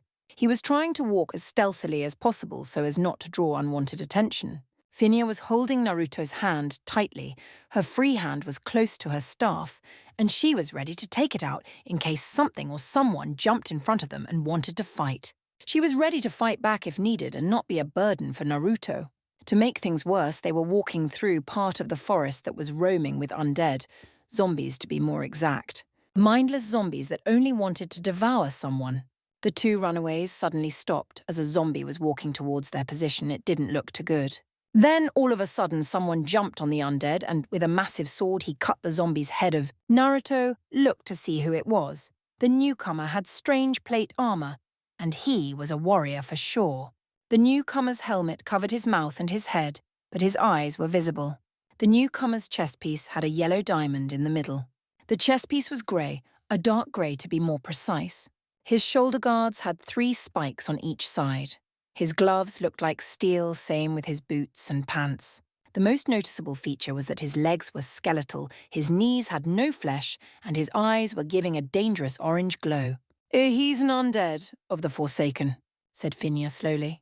Naruto looked with wide eyes as the undead turned towards him. The undead locked eyes with him.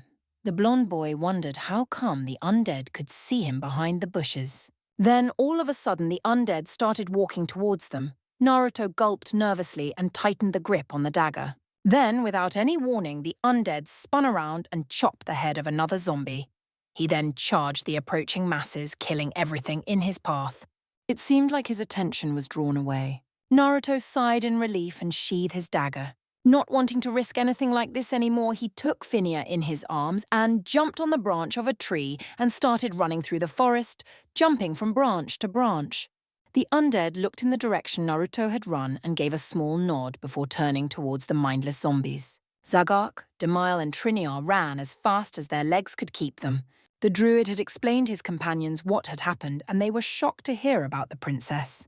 The group ran up some stairs and stopped in front of a large door. The meeting room was beyond the door, and if he was right, there should be a meeting right about now. The druid opened the doors and stepped in. "Trouble!" he yelled out. Everyone in the room looked at the druid in shock. "Holy crap!" shouted a man. "This is the first time I hear him shout."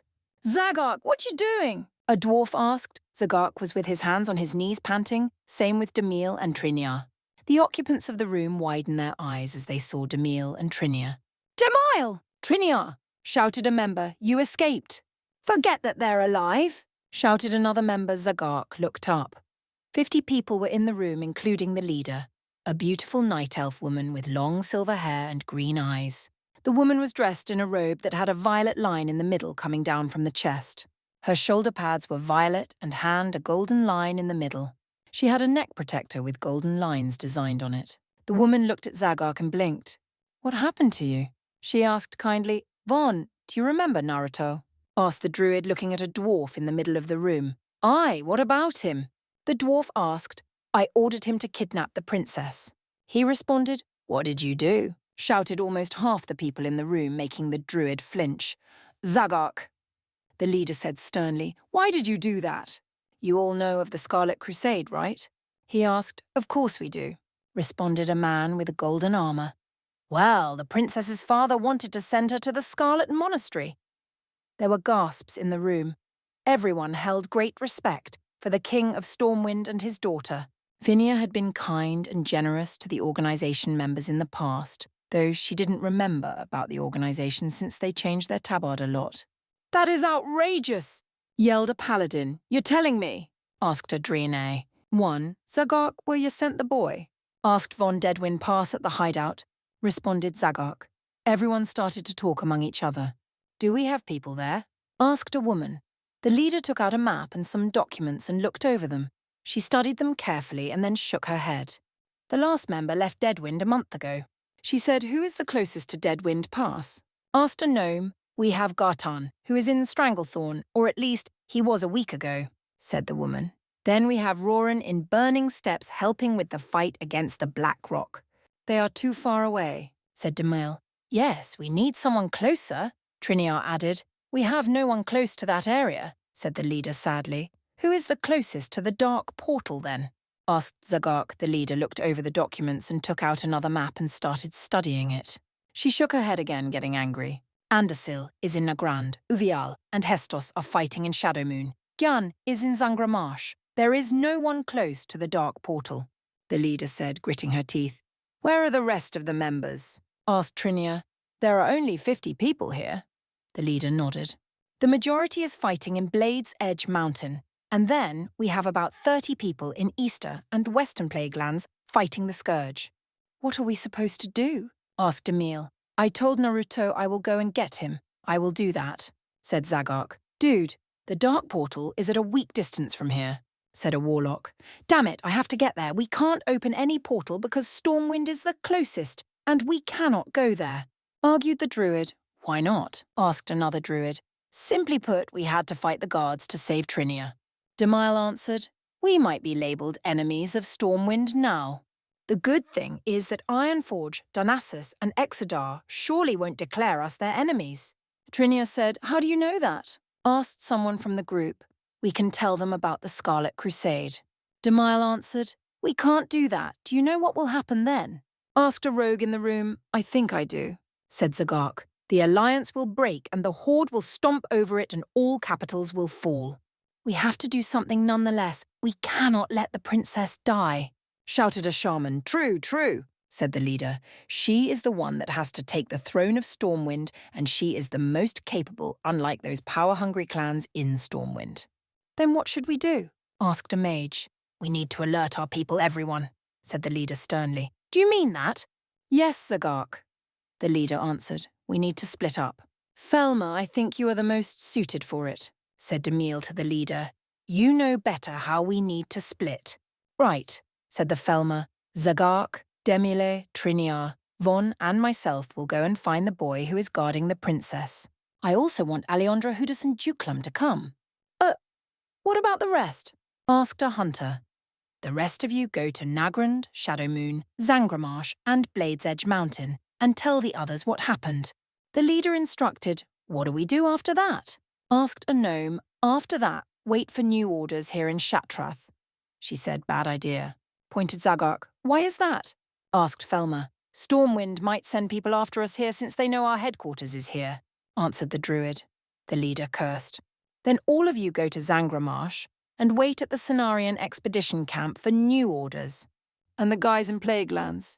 Asked Adrenai. What about our 2 men in Burning Steps and Stranglethorn? Asked a hunter. Me and my team will take care of that, said Felma. I want you, Hudus, Alejandra and Duclum to go to Ironforge, then Burning Steps and find Roran. She said me, Von, Zagark, Demile and Trinia will fly to the Dark Portal. It's the fastest way to Deadwind Pass. There was a chorus of, yes, ma'am, and everyone started to run out of the room to grab their things and do what they were instructed. The leader of the organisation and her team stayed in the room a little longer. All right, what else we need to know? Asked the leader. Zagark cleared his throat. There might be something else after the boy. And that is? Asked the leader.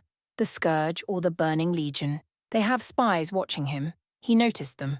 Why are they after him? Asked Demile. Zagark closed his eyes and let out a sigh. He opened them and answered. He has a hidden power. Chapter 12. On the run, 4 riders could be seen speeding through a thick forest with creatures that surpasses any imagination. All of them had determination in their eyes. A crow was flying above them with its eyes focused on a massive door in the horizon. One of the riders, a dwarf, had a red helmet with 4 eye slots that were glowing yellow. It had 2 horns that ran along his neck. His shoulder pads resembled the face of a demon whose mouth was open and a powerful red light was coming out. It looked like fire. The shoulder pads also had a horn in the middle. It was short, and it also had 2 more horns near the end that was at the neck. They were going along the shoulder towards the head's mouth. The entire armour was red, a dark red colour, and his gloves were black and metallic. The dwarf had a long sword strapped to his waist. Its hilt had the design of a dragon. On his back was a shield that had in the middle a demon's head whose mouth was open and was glowing red. His eyes were glowing bloody red and had 2 horns that pointed downwards. He was riding on a strange machine. Another rider, a man, was wearing a long robe with a hood over his head. The hood had an icy blue colour, 2 spikes behind it, and a blue diamond on its top. His shoulder pads were like a semicircle. A few inches away from it, 4 ice shards were floating. The shoulder pads had spikes made out of ice all around the edge. His gloves had icy blue tips on the fingers. His robe had icy blue lines, and in the middle they created blue diamonds. In the rider's back was a long staff that had a claw-like design on its top end. It looked like it was holding an ice shard, and it was leaking out a light blue smoke. He was on top of an armoured horse. The third rider, a female, was dressed in a robe that had a violet line in the middle coming down from the chest. Her shoulder pads were violet and had a golden line in the middle. She had a neck protector with golden lines designed on it. Her gloves had violet tips on the fingers, and on her back she had a staff with a wing design on its top end. They resembled angel wings. She was riding on a white panther with light blue armor on it. The fourth rider, again a female, she had a grey mask on her face, grey pants with black lines on them, a grey chest armor and grey gloves with a skeleton head designed on each. Her boots were brown and her shoulder pads were silver. Her pants and her chest armor had many pockets. Her shoulder pads had 2 spikes on each and a chain attached to them. She had 2 daggers attached to her waist. She was riding on a black panther with grey armor on it. The crow looked down at the riders and started descending. Then the crow landed on the third rider's shoulder and looked around. The rider looked at the crow. "Saw anything, Zagok?" she asked. The crow locked eyes with the female. "The gate is at the horizon. The Alliance and the Horde are still battling the demons that are trying to enter the portal and stomp over Azeroth." "Like always," said the fourth rider, shaking her head. "Oi, stay focused," the dwarf shouted. "Why didn't we take the griffins?" asked the second rider. "It would have been faster." "The Griffin Master said that the Legion is trying to down anything that is flying," responded Zagok. "But we have our own griffins," argued the second rider. "Demile. They would see us and attack us, and that would make us late," shot back the fourth rider. The crow shook his head. "Man, this feels like 50 years ago." He said, "Oh, don't mention it. Let's hope we don't make the same mistakes," responded the fourth rider. "Trinia, what are you talking about?" asked the third rider. "Well, Felma, our mistake was the plague lands," responded the fourth rider, Trinia. "And my decisions as a leader," added the crow that flapped its wings and rose from Felma's shoulder and started flying above the riders, inspecting the area. "So how do we pass the battle unnoticed?" asked the first rider. "No idea, Von. We will have to improvise," responded Felma. Demile grumbled something and then shook his head. "Hey, do you think the boy would leave the spot?" asked Trinia. "If he does, it will bring us a lot of trouble," responded the crow. Naruto and Phinia walked into a strange cave. In the back of the cave, there were 2 large flags with the design of a silver tree with a white background. Near the flags, there was firewood and fur. The bad thing about the cave was that there were no beds or chairs or anything like that. Another noticeable feature about the cave was that it had weapons racks and all sort of weapons. What caught the blonde's attention was a bow whose ends had small wings. The bow even had a light golden glow on it. The blonde boy put Phinia down and searched his pockets. In the meantime, Phinia walked deeper in the cave and looked around. It was hard to find the cave, but in the end they managed to find it. It was so well hidden that even with a map they had difficulty to discover it. There were 2 popping sounds in the cave, and Phinia turned around and saw the large cat Nightwalker near Naruto, and the blonde boy was patting it on the head and feeding it a large piece of meat. When he was done with that, the blonde walked up to Phinia and continued inspecting the cave. Naruto walked near a flag and saw a book near it. He picked it up and opened it, looking for the most recent ad. He saw a date and the druid's name. He started reading it. December 1st, year 26, entry by Zagok. The dark portal opened. I can't describe the horrors that were coming out of it. If the plague lands wasn't enough now, we have to deal with this. Demons like I've never seen before came out. Succubuses, voidwalkers, hellhounds. These are the ones that we know of and came out of the portal. But what followed after? The most shocking thing I have ever seen. A creature of such power, it looked like the dreaded Archimonde, but we all know that Archimonde died in the Battle of Mount Hegel. I was one of the druids that fought that day. A day to remember how the scourge was pushed back and the Tree of Life was defended by both Horde and Alliance. But this creature, no, it looked like Archimonde, but it was smaller. Its power, as great as Archimonde, I believe. The beats shocked us all to the core when he created a giant fireball in his left hand and threw it at one of our ballistas, making it fly in the ground of the crater and destroy everything in its path. Our organization fought valiantly. We lost a few. May Elune rest their souls, but in the end, we defeated the beast. Our next stop was passing the portal, and Naruto stopped reading and flipped the pages, trying to find the most recent entry and find some answers. He was curious what the organization was and what was happening in this world. He finally reached the last entry. July 22nd, year 29, entry by Garton. Things have gone way too wrong. We have raided Karazhan, and it was a failure. Too many undead jumped on us, and we had to pull back. Mediv sent everything he had to push us back. I don't know why he would try to get us out like that. He sent even that rider on us. Tina died by the hands of the rider, that ass. I had stationed the guys, and gals to guard the entrance. The Alliance was stupid enough to enter and try to finish what we couldn't do. Needless to say, after a lot of screaming, everything fell into a morbid silence, and no one came out the entire day. The two guys that were studying the place warned us not to go inside unprepared. We were fools not to listen to them, and now we paid the price, and that was Tina's blood. Nuziar tried to go back inside and avenge her. I swear these paladins are insane. They just don't understand that we can't do anything to stop someone's death. Right now, I came back here to resupply and write down what happened. I'm going to Stranglethorn to take a boat to Kalimdor and find the Horde organization and plead them to help out. The leader was right when she said that we were fools to fight the Horde all the time instead of just allying with them and solve all these problems. Hell, the demons might be laughing at our foolishness now. I only hope that the Horde aren't like the Alliance and that they will leave the differences in the past alone and help us. If they don't, then I am dead and this is my last entry. The one that is reading this, I plead you to go to Karazhan and find the 8 members of our organization and tell them to go to Shatrath. I have a bad feeling that Mediv will want them dead. I only hope that someone will find this entry soon before anything happens to the team. I would go myself, but like I said, time is of the essence, and I need to get to Stranglethorn and get help. We need to ally with the Horde organization and fight the demons back. We need to level Karazhan and make sure that its horrors will stay buried under the ground forever. If you are new to the organization and they won't believe you tell them this, an unknown crusade against the known enemy. And the entry stopped there. Naruto closed the book and wondered what he should do. He could ignore this, or he could go and find the ones that are guarding the so-called Karazhan, whatever that may be.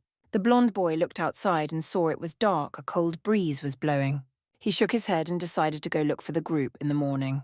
He turned back to the flag and put the book down on the ground. He looked around and saw a circle with ash in it, possibly where they make the bonfire. Naruto walked up to the firewood and started picking them up one by one. With his hands full, he walked to the circle and placed them inside the circle. Then, all of a sudden, the wood was set on fire, startling Naruto. The blonde boy blinked and thought that maybe it was some sort of spell that the organization left behind. He shrugged and placed more wood on the fire and then turned around. He saw the cat behind him sitting on its stomach, enjoying the warmth of the fire. Naruto looked around and saw Phinia at the entrance in the cave. He wondered at what she was looking at, but shrugged and sat down, leaning on the massive cat. The cat didn't say anything. It just yawned and closed its eyes, falling asleep. The blonde boy heard Phinia moving and saw her walking towards him. She took her staff in her hand and placed it on the ground next to the cat, and then sat down near Naruto, putting her head on his shoulder. The blonde boy chuckled and took out a container from his pocket. He pulled out the blanket that they packed and placed the container back in his pocket. He took Phinia in his arms, positioning her on his lap, and then he covered themselves with the blanket. Phinia looked at Naruto and leaned to kiss him on the lips. They shared a passionate kiss, and when they broke, Phinia put her arm around the blonde's neck and looked at him in the eyes. "I love you, Naruto," she said as she leaned for another kiss. "Me too," said the blonde before her lips captured his in another passionate kiss. When they broke, Phinia put her head on his chest and closed her eyes, falling asleep. Silence, complete and utter silence, that was the only thing heard in the entire place. Then, all of a sudden, there were footsteps approaching. A pair of white eyes opened and glanced around. The eyes rested on an approaching figure. The figure had plate armor. The helmet covered his mouth and his head, but his orange eyes were visible. The chest piece had a yellow diamond in the middle. It had a dark grey color. His shoulder guards had 3 spikes on each side. His gloves looked like steel, same with his boots and pants. The most noticeable feature was that his legs were skeletal, his knees had no flesh. The figure, and undead, climbed up 10 steps and kneeled in front of the person with white eyes. "Report," said a woman, her voice cold and commanding. "Mistress, I have seen the boy," responded the undead. "And?" asked the white-eyed woman, curious. "It's like we suspected. He has great power, but it's hidden inside of him." He responded, keeping his head down all the time. "Very interesting. Anything else you noticed?" she asked. The undead nodded. "He was accompanied by the Princess of Stormwind." The woman narrowed her eyes. "And why didn't you strike?" she asked angrily. "Have you forgotten what her father did?" The undead shook his head. No, mistress, I have not. Then explain why, demanded the woman. The boy had what I believe love in his eyes for her, and she had the same, responded the undead, so the woman blinked. Where did you see them? She asked, Duskward mistress, running from Stormwind and hiding from the patrols. He responded, Why would the princess hide from her own kind? Asked the woman, curious. I heard a rumor that the princess was kidnapped. The undead answered, Kidnapped? Asked the woman, and the undead nodded. How could she be kidnapped by the one she loves and is loved back? Asked the woman. Curious? I have heard another rumor that she was supposed to be sent to the monastery. The undead responded. The woman blinked and put her hand under her chin to think. Then if you say so, she mumbled. If I am right, that means that she ran away to escape the Scarlet Crusade. The undead nodded in understandment. It is a possibility. The woman closed her eyes and let out a sigh. She thought for a second and then opened her eyes. If that is the case, it means she is not like her father had become. I'm not sure I understand, mistress, said the undead with his head down.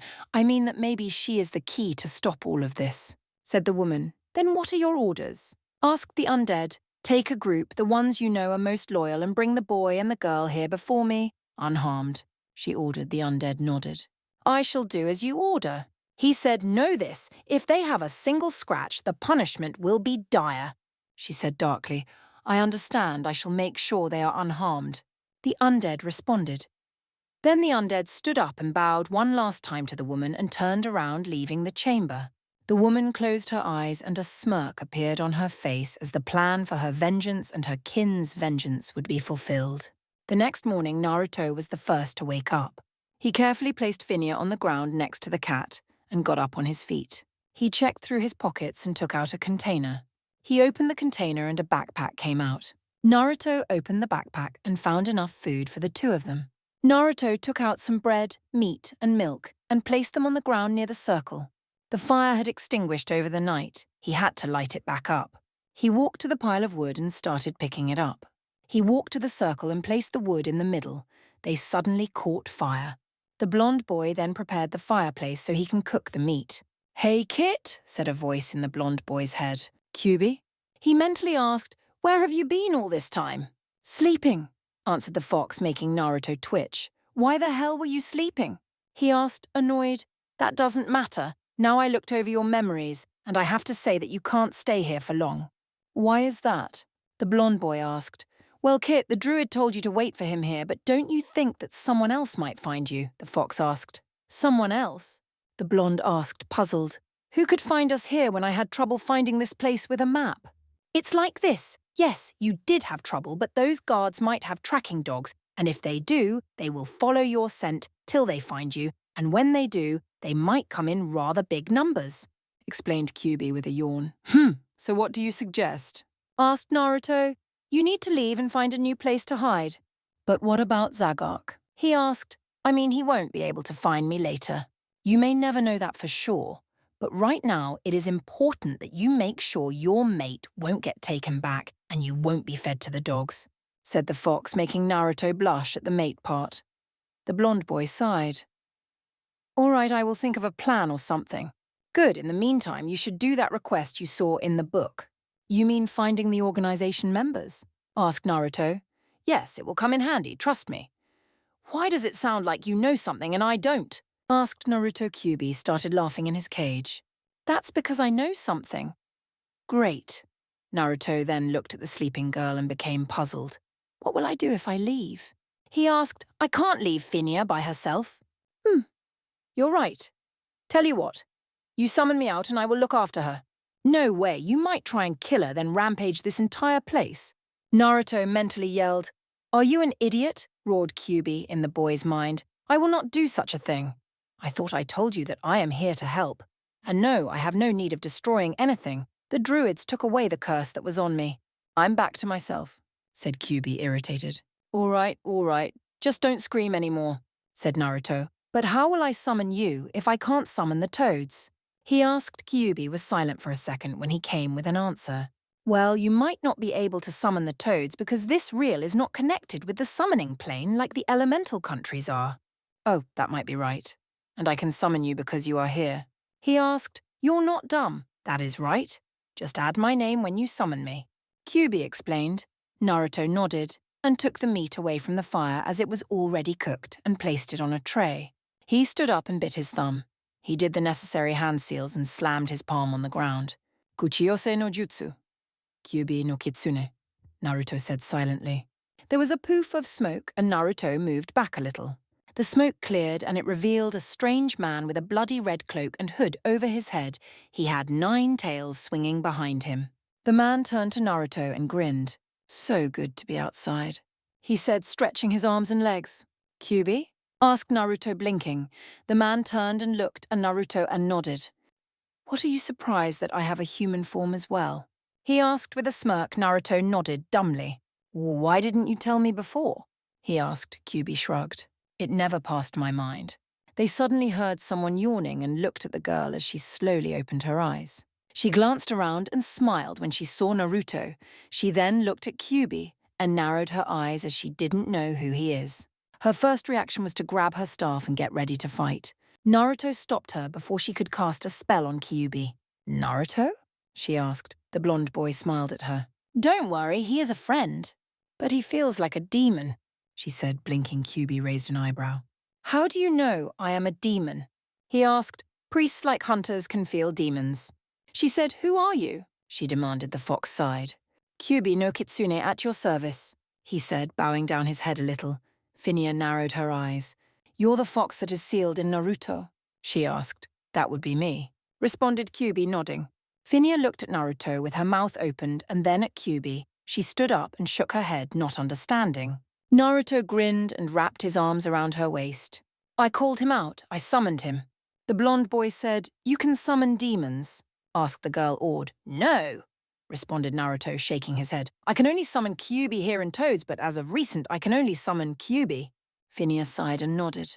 But why did you summon Kyuubi? I thought he was evil. Not anymore. The druids released the curse that was on Kyuubi. He is a good guy now. Responded Naruto. As to why I am outside, it's because Naruto has to run to a place called Karazhan and deliver a message, added the fox. Phinia narrowed her eyes and looked at Naruto. Why are you going there? She asked, scared. I have to give a message to some guys from the organization that... But do you know what? Yes, I know, interrupted Naruto. I read in a book here about that place. Phinia wanted to say something else, but she knew that Naruto won't stop from going. She sighed and gave him a quick peck on the lips and looked at him in the eyes. At least be careful, she said. Naruto nodded, grinning. Come on, let's eat, he said as he pointed to the tray with meat, the bread and the milk. Phinia nodded and sat down with Naruto and started eating. In the meantime, Kyuubi was looking at Nightwalker in the eyes. The cat was looking back at Kyuubi. Suddenly the cat growled at Kyuubi and the fox narrowed his eyes. Oh, what do you mean by that? He asked angrily. The cat growled again and the fox's mouth opened and he started gaping. Naruto glanced at them, wondering what they were talking about. It seemed like Kyuubi can understand the cat. I will have you know that is not true, said Kyuubi with a huff. The cat growled and yipped. Kyuubi growled back. Bastard, do you think you can defeat me? I am the might Kyuubi no kitsune, he said with pride. Suddenly, Phinia and Naruto heard a loud thud and turned around and saw Kyuubi on the ground with the massive cat on him, holding him in place with its paw. What the hell, Kyuubi? Asked Naruto. He started it. He said I was weak. The fox growled. Naruto shook his head and turned his attention back to the food. Phinia giggled before turning to the food. When Naruto was done eating, he looked through the cave to find a map that would show him where Karazhan is. He managed to find one and looked over it. He nodded at Kyuubi, who returned the nod and ran outside the cave. He was surprised that the seal didn't force Kyuubi back in his body, but he ignored it. The blonde boy was jumping from rock to rock. He could see a large tower of some sort in the horizon. He looked down and saw a river whose course was leading towards the tower. The blonde jumped down and landed on the river. He looked up ahead and saw the tower and started running up to it. After a few minutes of running, Naruto reached the tower-like building. He looked around and saw about 10 destroyed houses near the tower. He walked in the middle of the buildings and carefully inspected the area. He felt a cold breeze behind him and he spun around, but there was nothing there. He shrugged and walked in one of the houses and looked around carefully. There were bones everywhere. He walked back outside and looked at the entrance in the tower. He started walking towards the tower when he felt another cold breeze. He spun around the second time, but again there was nothing there. He turned back to look at the tower and his eyes widened. In front of him were more than 20 ghosts. "Gah!" stuttered Naruto, pointing at the ghosts. The ghosts looked at him and started moving towards him. His eyes widened and did the only thing he could do when he sees ghosts. "Ghosts!" He shouted and started running and screaming. 1. He suddenly reached a well and stopped in front of it. He turned around and he glared at the ghosts. He drew out his sword and dagger and got ready. The ghosts slowly approached him. The blonde boy's hands were shaking. His fear for ghosts was still present in his mind, and he didn't know why he was afraid in the first place. As the ghosts got closer, a hammer hit one of them and then bounced on the next one and the next, and finally stopped at the 5th ghost. The ghosts that were hit exploded in a bright white light and disappeared. Then a panther appeared in front of Naruto and jumped on one of the ghosts and started mauling it till it disappeared. If that wasn't enough, an ice bolt shot towards another ghost, killing it. Then a violet light attached itself to another ghost that slowly started dying. A paladin jumped out of nowhere and started cutting through the ghosts like they were butter. The panther was swiping them and jumping from a ghost to another. The two worked together as a team, protecting their backs and making sure that nothing hits them from behind. Needless to say that the ghosts were killed in just a few seconds. The boy looked at the panther that turned to him and locked eyes with him. The panther slowly approached Naruto and started shifting. When the panther was near Naruto, it had already finished shifting, and instead of the panther stood a young female night elf. She inspected Naruto and then talked. "What are you doing here, boy?" she asked rather rudely. "I'm here to give a message to a group." He responded, "What message, boy?" asked someone, and Naruto turned to see a man with golden armor approaching. "That the group under Garten needs to return to Shatrath," said Naruto. "Why would he do that?" asked the paladin. "If he wanted us to return to Shatrath, he would have come and tell us." "He left for Stranglethorn," responded Naruto. "He did what?" asked the druid. "Wait, how do we know you are telling the truth?" asked the paladin. "I read his entry in the book in the cave." The blonde responded. The man blinked and looked at the druid. "How can we trust that you are telling the truth?" The druid asked. "An unknown crusade against the known enemy," responded Naruto now. Both the druid and the paladin blinked. Then the paladin whistled and Naruto looked around to see 2 more women and 4 more men coming out of different hiding places. "All right, everyone pack and let's get out of here," declared the paladin.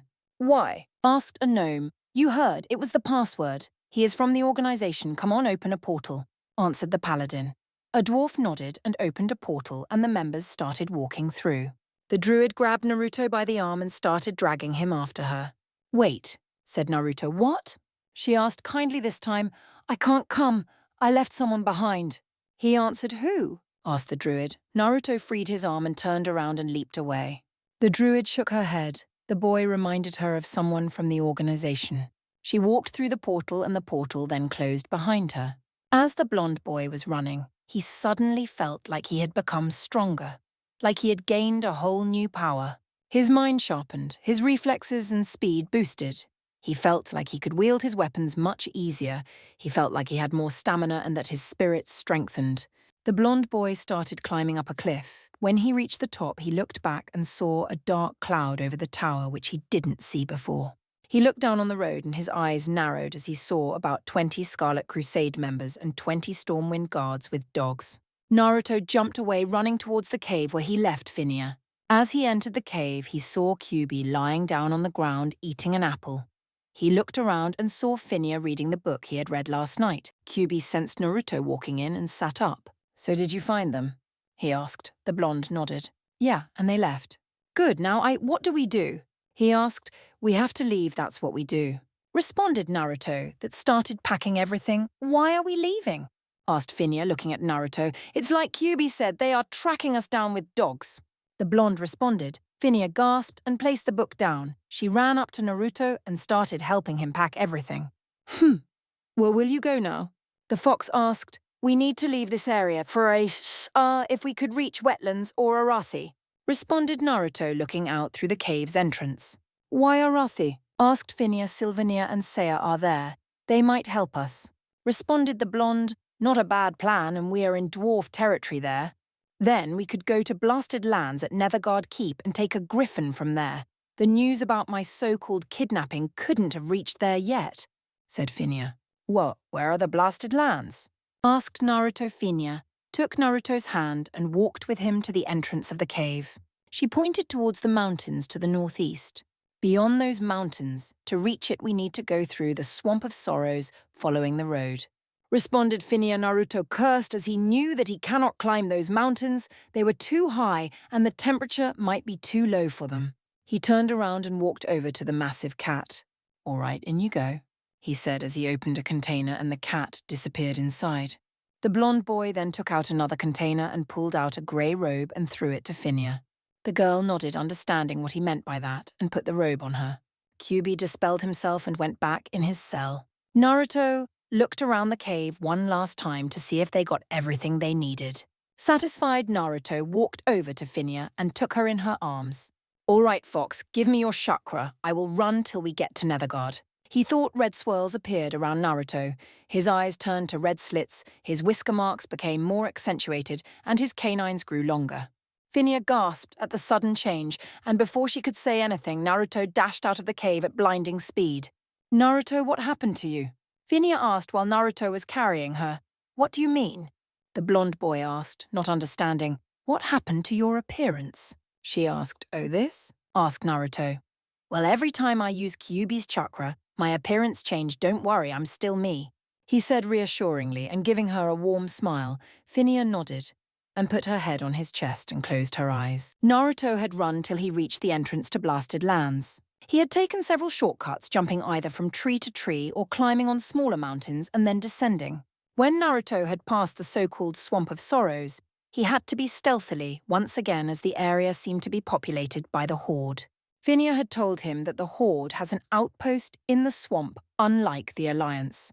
The blonde boy had seen a watchtower and numerous patrols on the way. Running through the swamp had proved difficult. It seemed like every darn creature could see him.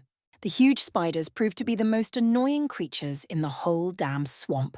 As much as Naruto tried to shake them of his tail, even by jumping from tree to tree, the spiders would follow him on webs. They were really fast, and it made Naruto wonder what kind of spider would run so fast. It took the blonde a long time, but in the end he had managed to shake the spiders of his tail and reach the entrance to the Blasted Lands safely. The blonde boy stopped at the entrance and put Finia down. He took out a container and opened it. The massive cat popped out of it. Why did you bring Nightwalker out? Asked Finia. I'm too tired from all that running. He responded true to his words. He had run for about 7 hours. 1 hour ago, his changed back to his normal self. His eyes were once again blue, and he didn't have long canines anymore. His whisker marks weren't accentuated anymore. Naruto got on the cat's back and helped Finia up. He placed her in front of him and put his arm around her waist, holding her in place. All right, get us to Nethergard, said Naruto to Nightwalker. The cat started running on the road towards the keep. All the time Naruto had run, he hadn't seen any Alliance patrols, not even here in this place. Naruto watched amazed as a giant gate appeared at the horizon. There were dark clouds above it and lighting shooting down. That's the dark portal, said Finia. Naruto nodded, knowing what it was. It was the portal from which the demons came to Azeroth, from where everything had begun in the first place. The cat turned to the left all of a sudden, and Naruto watched as a keep appeared in front of them. As they were moving towards the keep, he saw patrols. These guys had a violet tabard with the design of a golden eye on it. Naruto recognized them from the history book he had read. These guys were from Dalaran, the city of the mages. Naruto tensed at first when he saw the patrols, but he relaxed when he realized that they weren't even looking at him. They ignored Naruto and Finia as they passed by them. It seemed like they didn't receive the message yet. As the two entered the keep, they got of Nightwalker and Naruto put him back inside the container. They started looking around for the Griffin Master. Naruto wasn't sure for who he should be looking, but it seemed that Finia did, so he just followed her as she walked through the keep. Naruto looked up at the sky. It was dark already. He looked around and saw guards everywhere patrolling in big numbers. He saw them carrying out ballistas and catapults. Riders would leave the keep in numbers of 5 or 6. After walking aimlessly around the keep for a good half an hour, they still couldn't find the Griffin Master. Finally, they decided to ask for directions, so when they did, a guard guided them to the stables where Naruto saw the strangest creatures possible. They had the body of a lion, the head and wings of an eagle, and they were big, really big. "Hey, you got customers!" shouted the guard inside, and then turned around and left. Out from the stables, a dwarf came. He looked at Naruto and Phinia and raised an eyebrow. "So what you need?" he asked. "A griffin to Refugee Point in Arathi Highlands," responded Phinia kindly. "Do you know how to ride a griffin?" he asked. Phinia nodded. "Yes, I do." "Do you know?" he asked again, looking at Naruto. No," said Naruto. "Then I can give you a griffin for a gold and tell the master at Refugee to send him back." The dwarf said. Phinia nodded again. "All right, can you pay him?" she asked, looking at Naruto. The blonde boy nodded and looked through his pockets. He found a gold coin and handed it to the dwarf, who nodded and motioned for them to follow him. Once inside, the dwarf started walking from a griffin to another. Naruto studied all of the creatures with fascination. They were either snow-white or grey. Some even had strange armor on them. Suddenly, the dwarf stopped right in front of a snow-white griffin. It was big and he looked strong enough to carry to people. "This be Remy. He said he can carry 2 people with nae problem." "Okay, so we can take him?" asked Phinia. The dwarf nodded and began to saddle the creature up. Once that was done, he led the creature out of the stable with Naruto and Phinia walking behind him. Once outside, the bird sat on its stomach and Phinia mounted up first. Naruto mounted after Phinia, sitting behind her and holding on to her. The dwarf moved back and the bird unfolded its wings and started flapping them. Phinia told the bird to lift up, and the bird did as it was told and started lifting from the ground up in the air. Naruto watched amazed as the thing started to shrink under them. He held tighter to Phinia like his life depended on it. The girl giggled at his reaction. "Never flied before?" she asked, and Naruto shook his head. "Then you better hold on tight." He told him, and the blonde boy complied, holding tight to the girl. Phinia turned the bird toward the direction she wanted it to fly to and ordered it to move. The bird flapped its wings and started flying away at a great speed. Naruto watched in awe and fascination as they were flying and covering ground that he couldn't cover before on his own. "So what will we do when we get to Arathi?" she asked. Naruto shrugged. "We will figure it out there. Right now, we got rid of the one tracking us." He said, "Do you think they will follow us to Arathi if they reach Nethergard and start asking questions?" She asked again, "Possibly, but we won't stick around too much to find out." Responded Naruto, "What do you plan on doing?" "Talk to Seiya and Sylvania and ask them to join us. The more the merrier," responded Naruto with a grin. "Okay, I guess that could work." She said, "Yeah, it will. It will also be a good idea because when we will start tracking the spirit of the dragon, they might know a thing or two and help us out." Declared Naruto. Phinia nodded. "Okay. Hey, tell me, where you learned to fly one of these?"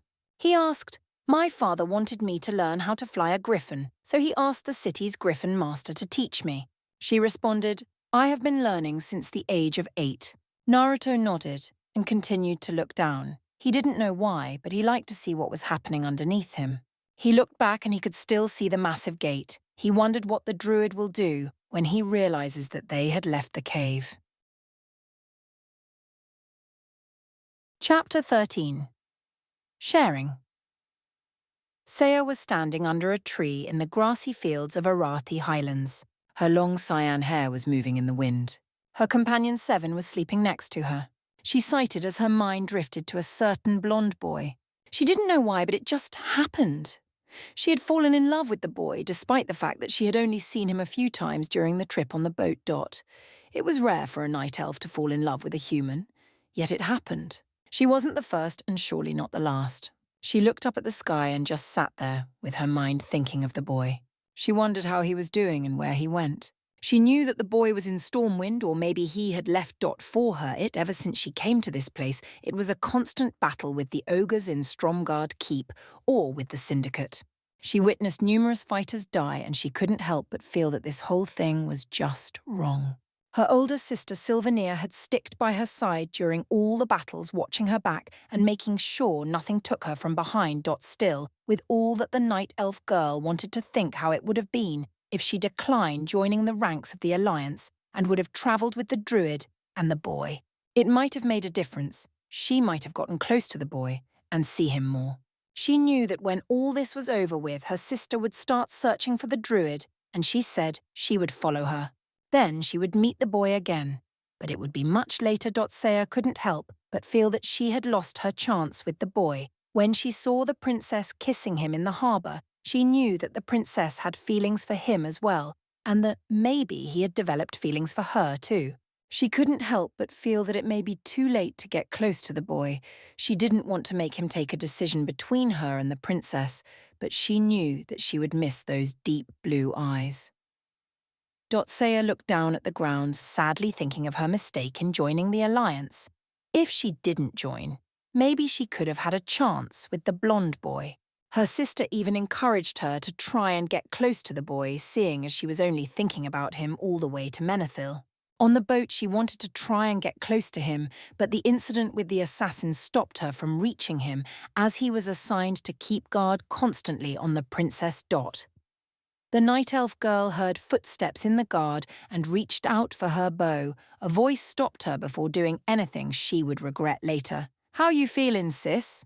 a woman asked. Saya retracted her hand from the bow and turned her head around to look at her sister she sighted before answering. "Good, I guess." Sylvania saw the dawned look on her sister's face and wondered what she was thinking. She knew of her affection for the blonde boy and felt sad that she didn't manage to get and talk to him more. "Is there something wrong?" the woman asked. Worried Saya shrugged. Not even she was sure what was wrong or what was right. She didn't know if she was feeling all right or if she was sad and wanted to cry. "I don't know. I feel like I would regret something," she answered. Sylvania raised an eyebrow at that. She walked up to her sister and sat down next to Seven and started stroking the panther's fur. The panther yawned and started purring in pleasure. "You're thinking about the boy, right?" she asked. Saya nodded and gazed up at the stars again, a dawned look on her face. She closed her eyes and her mind drifted at the blonde boy again. "I think I really love him, you know, how you love the druid," she said. "That much?" asked Sylvania. Saya nodded. "I feel like he is part of me and that I can't be without him." "I know that feeling," Sylvania responded, looking at the panther who was purring, his tail swinging left and right slowly. "What am I supposed to do?" she asked sadly. "Well, you can wait till your time here is over," answered Sylvania. "Or you can write him a letter and tell him." Saya looked at her older sister and raised an eyebrow. "And how will it reach him?" she asked. Sylvania giggled. "You forget that the ones that deliver letters don't stop till they find the one they need to deliver it to." "Yes, but how would they find him? The world is big," whined Saya. "I don't know. All I know is that they always find them," responded Sylvania. "Remember, they delivered all my letters to Zagark." Saya nodded and looked back up at the stars. "Do you think I might have chance with him?" she asked. "Why would you ask that?" Intrigued Sylvania. "Well, you did see how the princess was looking at him," responded Saya. The woman nodded. "Yes, but you know they say, you can never know if you don't try." Saya nodded.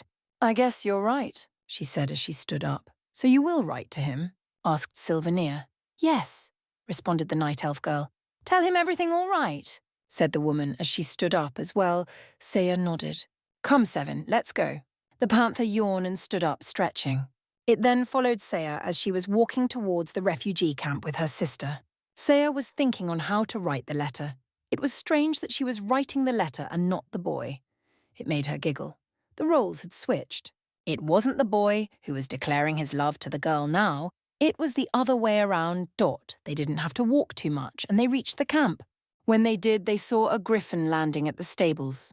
Curious to see who came at this hour, they walked over to the stables to inspect Naruto, and Phinia reached Arathi Highlands in just a few hours. Their flight was uneventful.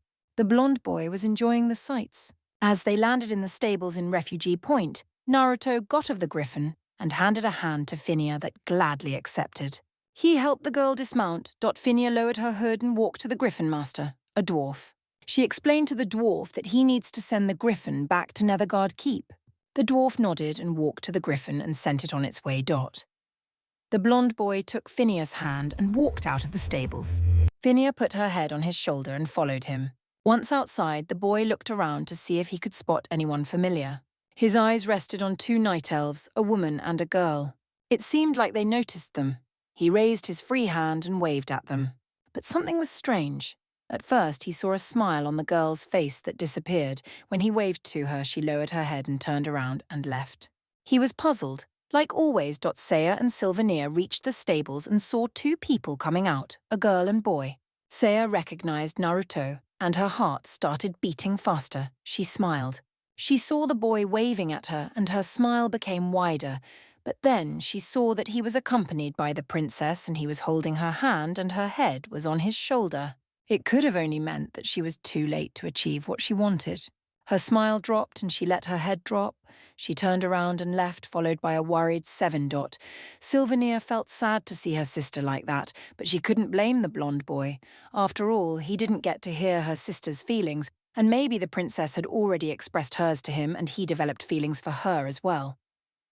Another person that saw the whole incident was Phinia.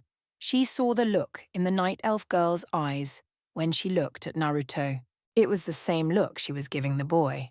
A look that held love. She felt jealous, but her jealousy turned to sorrow when she saw the defeated look on the hunter's face. When he saw her turn and leave without saying anything, Naruto let go of the girl's hand and walked over to the night elf woman. He looked at the retreating figure of the girl and could have sworn he saw a tear drop from her face. He looked at the woman confused. The woman didn't say anything. She shrugged. "What brings you here, Naruto?" asked Sylvania warmly. "We had trouble," explained Naruto. "And what trouble might you have that you brought the princess here?" said a man. Naruto turned around and saw a man with brown hair and eyes, a brown beard, a long sword strapped to his back. He wore yellow battle armor, and he had a light orange tabard with the design of 2 stone pylons sustaining a 3rd stone pylon. Then the pylons repeated themselves, forming a circle. "One, and who might you be?" asked Naruto. "I asked you the question first," said the man with a voice that indicated superiority. "Naruto, you should answer him. He is the captain here, and besides is a good man," said Sylvania. Naruto nodded. "Fine, if that is the case. The princess is here because we are on the run." The man raised an eyebrow and looked at Phinia that was standing next to Naruto. "Is that true?" he asked. Phinia nodded sadly. "The Scarlet Crusade is in Stormwind and, well, things aren't going good there. I had to run so I won't be married off and sent to the monastery." The man nodded and looked at Naruto. "Since you asked, I figure I should tell. I am Field Marshal Oslight, Naruto Uzumaki," said Naruto, shaking the man's hand. "Now, if you are on the run, I presume you are Byakko," the man said, making the blonde narrow his eyes. "How did you know?" stuttered Naruto. "We received the message that a creature named Byakko kidnapped the princess," he said casually. "He didn't kidnap me. I ran away," said Phinia angrily. "And he is my boyfriend," she said with a pout. The man chuckled. "No need to be angry at me, princess. I am on your side." Naruto raised an eyebrow. "What do you mean?" he asked. "The Arathi Basin fighters and the refugee fighters are on your side. You are safe here till the Crusade cones to look for you here." He said, "You mean that?" asked Phinia with her hopes up. "Yes, you do not need to worry or hide here. You are safe amongst us. We don't like the Crusade and we will not lose the next heir to the throne." He said harshly yet warmly to the girl. Phinia cheered in joy and entangled Naruto in a hug, which he returned happily. "So what are your plans, boy?" Oslight asked. Naruto shrugged. "So far, I have no idea. We will wait and formulate a plan." He answered. The man nodded. "All right, you are welcome here and do what you like, but keep a low profile and don't venture towards the west." "Why not?" asked Naruto. "There is an orc stronghold there." He responded. Naruto nodded. "We will be safe," he said. The man nodded and bowed to the princess. He then walked away, leaving the group alone. Naruto turned to look at Phinia. "I am going to look around. Don't venture alone," he said. Phinia nodded. "Be careful," she said. Naruto nodded and pulled down his mask. He gave her a quick peck on the lips and moved his mask back on his face. He started walking the opposite direction in which Saya went. Phinia looked in the direction Phinia went. She still felt sorry for the night elf girl. She looked at Naruto and remembered what he saw a few days ago. "I had grown alone, with no parents, no love, no nothing. I was all alone." Phinia looked in the direction Saya went. The look in her eyes, it just made her wonder if she could change something to make the boy she loves happier. If she could do something so that everyone would win out of it. The girl looked at Sylvania and smiled. "If you excuse me, I have to find someone here," she said. Sylvania nodded and turned around to leave. Phinia started running in the direction Saya went to try and find her. She had a plan, and if it would work, she would make Naruto the luckiest boy ever. She would win from this, and so will the hunter. Seiya was standing under the same tree she stood a few minutes ago. She wanted to shed tears for her mistake, but she knew that it was too late, and shedding tears would do nothing. She had a chance, and she had lost it. It was as she suspected. Too late to find the boy's love for her. She felt jealous on the princess and couldn't help but think that princesses just seemed to get everything. Seven had his head on her lap looking at his master. He could feel her sorrow, yet her determination to not reveal it. His master was strong, and this made Seven as a trusty companion and helper to feel pride for her. The panther heard movement and turned its head in the direction the sound was coming from. Seiya looked at her companion and then where he was looking. She saw Phineas approaching. Seiya turned her head around and continued watching the sky. Phineas had found the night elf girl. She walked up to her and looked at her as she was gazing up at the sky. "Can I sit with you?" she asked politely. Seiya looked at the girl before nodding. Phineas sat down near the night elf hunter and looked up at the sky as well. "Why are you here?" asked Seiya, going directly to the point. "I'm here to talk to you," she said. "About what?" the girl asked, raising an eyebrow. "About Naruto. I saw how you looked at him," responded Phineas. Seiya sighed. "Listen, if you want to tell me to stay clear of him, I already understand. I lost my chance to be with him. No, it's not like that," said Phineas, amazed that the elf thought that she wanted to help to her about that. "Then what are you here for?" she asked, raising an eyebrow. Phineas sighed. "First, I want to offer you a proposition." "And that is?" Seiya asked, intrigued. Phineas giggled and looked at the hunter. "It involves Naruto and us. A competition?" asked Seiya, raising an eyebrow once again. Phineas shook her head. "No, let me tell you his story and then you will see what I want us to do," she said. "All right, I'm listening," said Seiya, paying attention. "Now to begin with, Naruto is not from here, not from this world," said Phineas. "Not from this world? Is he from Outland?" asked the hunter. Phineas shook her head. "Not even from there. Naruto comes from another world.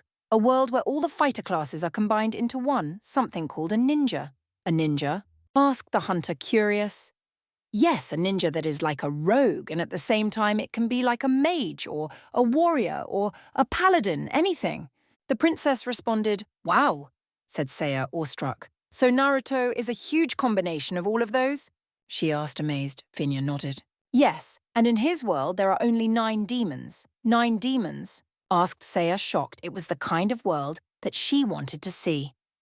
"Yes, their demons are determined by the number of the tails. The weakest has 1 tail and the most powerful 9 tails," responded the princess. "How do you know all this?" The hunter asked, skeptical. "Naruto told me," responded Phineas. But anyway, the humans in his realm enslaved the demons, sealing them inside newborn children. "Why would they do that?" the hunter asked, confused. "So they can transform them in emotionless weapons only bent on destruction," responded the princess sadly. "That is so wrong. I can't believe humans would do such a thing to their kind," said Seiya, disgusted. "Yes, I know. And Naruto is one of those children," said Phineas, shocking Seiya. "But he doesn't even look like a demon. He doesn't even act like one. And he isn't emotionless," protested Seiya. "I know. Let me explain why," said Phineas. "You see, his home village called Konoha was one night attacked by the 9-tailed demon fox, the strongest. To save the village, its leader called Yondaima Hokage sacrificed his life to seal the demon in Naruto and told the villagers to treat him like a hero for his burden. So that is why he kept his humanity and that Yondaime seemed to do a noble thing," said Seiya. "Not quite. That is not the reason he kept his humanity," said the princess. The hunter raised an eyebrow. "What do you mean?" she asked, not understanding. The villagers didn't respect their leader's last wish, and instead of treating Naruto like a hero, they treated him like a demon spawn, like a monster. She paused and took a deep breath. It was hard to tell the story and realized why Naruto hesitated to tell it to her. Naruto grew up alone with no family and no love. He was starved to death, beaten, shunned. People tried to kill him and even assassinate him at nights. Seiya had her hand over her mouth. She had to restrain herself from shouting and cursing those people. She understood that Naruto was not the demon from the first time she saw him. If he was a demon, she would have sensed it just like any hunter, and yet he wasn't and didn't even act like one. If he was such a strong demon, he would have destroyed everything and killed everyone with no remorse. The only reason he survived was that the third Hokage who took his place as the village leader once again saved Naruto every time before he could die. But he was wounded hard every time. Phineas said, Naruto told me that he considered the third Hokage a grandfather and that the third Hokage always looked after him and gave him things so he could survive, even his own apartment when he was kicked out of the orphanage at a tender age. That is so wrong. I can't believe they did that to him, the hunter said, shaking in anger. I know, I had the same reaction, explained Phineas. All that Naruto wanted was to be acknowledged. He didn't even know he had a demon inside of him till he was 12. What else happened to him? Asked the Night Elf girl. Well, on his birthday on the 10th of October, they would attack him harder to try and kill him since he was born on the same day the nine-tailed fox Kyuubi was sealed away. Answered Phineas gasped. That is no treatment for anyone. I can't believe he didn't snap all those years. Phineas nodded. Naruto said that he had a father figure. When he enrolled in the ninja academy, he met a teacher named Iruka. At first, the teacher was like everyone else, but in time he realized that Naruto wasn't the demon, and he became like a father figure to Naruto. So he was one of the persons that always kept him sane? Asked Seiya. Yes, along with an old man and his daughter that fed Naruto ever since he was young, answered Phineas. But Naruto told me how his life as a ninja was. He told me how he was tricked to steal a dangerous scroll. But in the end it came out well. But what else happened? Asked the girl. Well, Naruto told me how his best friend tried to kill him, answered Phineas sadly. His best friend? Asked the Night Elf, shocked. Yes, he said that his best friend used a jutsu, which is like magic for us, to pierce his chest with his own hand that was covered with lighting, responded the princess. Naruto said that it was very close to his heart and it almost killed him. That is so wrong, said Seiya, outraged. Yes, but now this brings me here, said Phineas. I love Naruto and now he loves me. I'm glad for you, interrupted Seiya sadly. Wait, let me finish, said Phineas. You see, every time I look in his eyes, I see love, but I still see the sorrow and pain he still has inside of him. And what do you want me for? Asked Seiya. Do something for him, responded the princess. Seiya sneered. I don't strip, she said bitterly. The girl giggled. No, silly, not that, she said. I saw that you love him as much as I do. Yes, responded the hunter with her head down. And if you had a chance, would you try and make him happy? She asked. You don't even have to ask. I would only want to see that smile on his face, replied the elf. Then what do you think if we share? Asked Phineas. Seiya looked up in surprise. Share? She asked, why would you share him? Well, you know of his life now, right?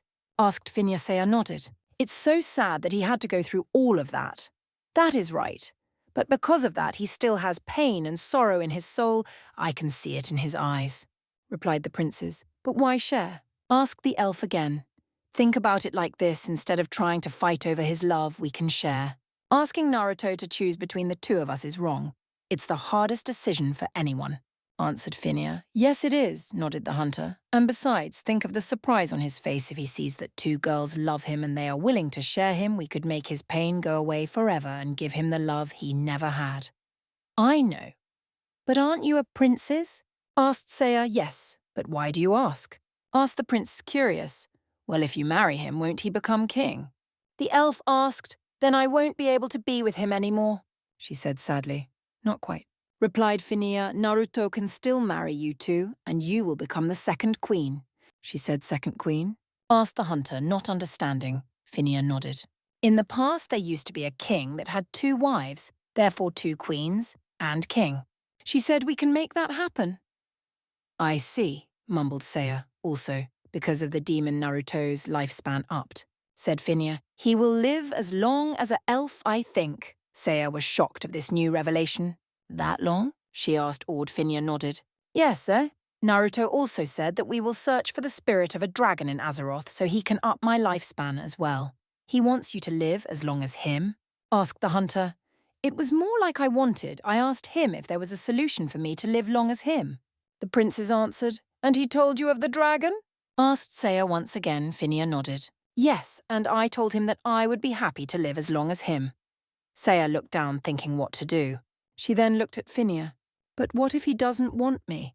She asked. Naruto is not the kind to turn someone down. I know it, reassured Finir. Besides, if we tell him that we will share him, he will love you as well. We will make him the happiest boy. I don't know, said Saya. I want to, but what about the consequences? What consequences? Asked Finir, curious. Well, your father, for example. I think he won't allow him to marry someone else except for you. She said, if that will come, we will deal with it then, said Finir. I am willing to not become the next queen if it means to be with Naruto and see him happy. You are willing make such a sacrifice? Asked Saya, amazed. Finir nodded. So what do you say? I guess that, sure, if it means to make him happy and give him the love he didn't have and be with him at the same time, she said happily. Great. Come on, let's find him and tell him the good news, said Finir. You want to tell him now? Asked Saya. Yes. Tell him that you love him, and I will tell him that we decided to share you. It will be only we two sharing him. No one else, said Finir happily. Saya nodded and stood up. She followed Finir to look for Naruto. Seven was right behind them. Saya was really happy of how things turned out. She wondered if Naruto would accept her and how her life will turn out now. She would be with the boy she fell in love. Even though she will share him, she had no problem with that. She was quite happy. After she had heard his story, she couldn't help but feel that Finir was right when she said that they need to fix his broken and empty heart. To give him the love he never had, it won't be parental love. It would be a lover's love, and soon it would turn to a family's love when they would have children. Saya blushed when she thought of children, and her smile reappeared on her face. Kuchiyose no Jujutsu, shouted Naruto, as he slammed his palm in the ground for the 5th time. He had patrolled the area around the refugee point and didn't find anything out of place, so he decided to try and summon the toads. He wanted to create a bridge between this world and the summoning plane.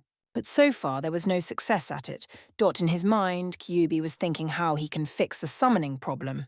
At the same time, he was thinking what he could teach Naruto. The blonde boy needed to expand his jutsu library if he was to protect his mate now, and Kyuubi did say that he would help him. From now on, Naruto was also thinking about the look in the night elf's eyes. It resembled the look that Finir always gave him, and was still giving him. He didn't know what to do if she suddenly came up to him and told him that she loves him. He couldn't choose between her and Finir, and at the same time, he didn't want to break any hearts. The blonde boy heard someone approaching. He turned around and saw Finir and Saya walking up to him. Saya's companion was walking behind the two girls, looking a little sleepy. Naruto, called out Finir as she waved her hand. Naruto smiled under his mask and walked up to her. Finir and Saya stopped and waited for Naruto to reach them. So what are you two doing here? Asked the blonde as he looked at both girls. The girls looked at each other and smiled. They looked at Naruto, and Saya spoke. You should sit down, she said. Why? Asked the blonde, curious. So you won't fall when we give you the news, answered Finir, giggling. Naruto shrugged and walked to a tree and sat down. The trees in this place were scarce. It was more like a grassy field. The blonde boy looked at the two girls and gestured to them to tell him what they wanted to tell him. Finir and Saya walked up to Naruto and sat on their knees in front of him. Seven took a position behind the girls, guarding their backs in case anything might come. Well, Naruto, Saya here has something to tell you, said Finir. Naruto turned and looked at the girl in question and nodded. I'm listening. Saya looked at Naruto in the eyes. The blonde boy saw the love in her eyes, and his heart stopped as he realized what she was about to say. Well, I'll be damned, was the only thing Kyuubi said. Naruto, said Saya with a blush on her face. I will get right to the point. She took a deep breath. I love you, Naruto gulped and looked at Finir. He didn't see any jealousy or anything like that. He raised an eyebrow and looked at Saya, puzzled. I don't know what to say, responded Naruto, scratching his head. I mean, I love Finir and I am with her. Saya looked down at that and Finir decided to talk. Yes, she knows. But we talked, and we want to tell you that we both love you so much, and we don't want to argue for your love or make you choose between us and risk to break anyone's heart. She said, Where is this going? Asked Naruto, a little afraid. Well, this is going to the fact that we decided to share you and make you happy. Give you the love you truly deserve, said Finir happily. Share me? Asked Naruto with his eyes widen. Yes, as in, we will both be your girlfriends and maybe later your wives. Finir responded, blushing. Naruto had a blush under his mask. So let me get this straight. You both love me, and you want to share me? He asked. Both Finja and Seiya nodded. Great, thought Naruto. What do I do? He asked. Well, the noblest thing is to accept it, answered Kyuubi, shrugging. You mean let them share me and me to love both of them? Asked Naruto. It's not like I have a problem with it, but… Listen, Kit, right in front of you are two of babes that decided to share you and make you happy, said Kyuubi. Don't throw this away, accept it. Is this all you ever wanted? He asked. To be loved. Well, yeah, but this is incredible. You're telling me? Asked the fox. I wasn't expecting this, but take my advice and accept the elf gal. You will not regret it, I guarantee it. Naruto gave a mental nod and looked at the two girls. He sighed and the girls held their breath waiting for his decision. First of all, did you by any chance tell Seiya about my past? He asked, looking at Finja. The girl in question nodded. I told her everything. And? Asked Naruto. I don't care about what you carry. In fact, it makes me love you more for your sacrifice. Responded Seiya. Naruto nodded and took the girl's hands in his. They both held their breaths again, knowing that this might be the moment when he tells them what he had decided to do with the entire sharing thing. Naruto looked at Finja. Finja, I was oblivious to your feelings the entire trip to Ironforge and you still loved me, even after I broke your heart, which I am sorry. He said, Don't worry about it, said Finja with her eyes sparkling. You showed me the love I never had and I thank you for that. He finished anytime, Naruto, Finja said with a gentle smile on her face. Naruto nodded and looked at Seiya in her eyes. You were kind to me and you even loved me and I had no clue, said Naruto. You loved me despite you saw me only a few times. I guess that thing, love at first sight, applies to many. Chuckled Naruto. I guess it does, said Seiya with a smile. Now, said Naruto with his head down, taking a deep breath. He looked up at both girls. I am quite happy that you two want to share me, he said, and for the third time the girls held their breath. Seiya, said Naruto looking at her. I am willing to be with you and love you. He closed his eyes, which means I would be happy to have you both in my life. He said with a smile. The girls both squealed happily and jumped on Naruto, entangling him in a hug. Naruto was taken by surprise. His eyes widened. He could hear Kyuubi cheering for him from his cage. The blonde boy smiled and wrapped arms around the girls. The girls looked at him and pulled down his mask. Each of them kissed one of his cheeks and put their head on him. Naruto was blushing furiously. He never expected something like this to happen. He was happy to have one person to love him, as in boyfriend and girlfriend, but he never expected to have two girls to love him like that and be willing to share him. Naruto smiled one of his genuine smiles and tightened the hold on the girls. He looked at the night elf girl, admiring her hair and her face. He kissed her on the head and she shifted her head on his shoulder in delight. He then looked at Finja, admiring her as well.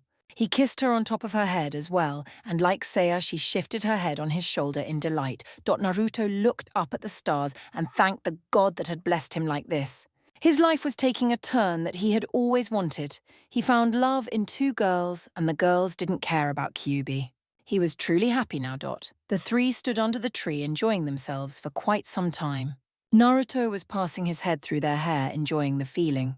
Seiya would touch his whisker-like cheeks, and Finja was moving her finger on his chest. Naruto sighed as he knew he had to break this moment.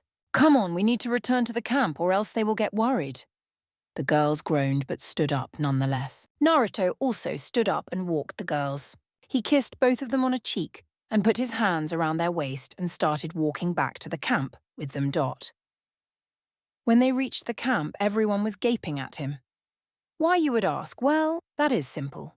For starters, Naruto was the princess's lover and possibly the new king. He was walking side by side with her, holding her by the waist, but at the same time, he was walking with a night elf girl, holding her by the waist. Heck, he even kissed both of them on the cheek, and the girls didn't seem to complain to the fact that he was kissing both of them. Some of the guards, including the field marshal, knew what it meant. History might be repeating itself and they might have a king and two queens after such a long time. They were quite happy. The boy seemed strong and princes loved him. The hunter had already proved she was strong in all the battles she participated. Many grumbled something about lucky blondes as Naruto and the two girls passed. The three teens reached their tent, or at least Finja's tent. Naruto gave her a goodnight kiss on the lips, and Finja walked in her tent. Naruto then looked at Seiya and smiled at her. She smiled back at him. Thank you for giving me a chance, Naruto, she said, hugging him. Seiya was just an inch taller than Naruto. Think nothing of it, I just want to see you two happy, said Naruto. Seiya nodded. And we want to see you happy. She whispered in his ear. Naruto could have sworn that he heard her purr when she whispered. The elf pulled back a little and then moved close to Naruto and captured his lips in a passionate kiss. Naruto gladly returned the kiss.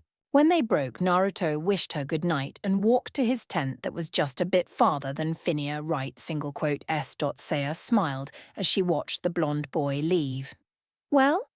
It turned out good, said someone behind her. Seiya spun around and saw her sister there, smiling. Sylvania, were you spying on us? She asked, a little offended. The woman shrugged.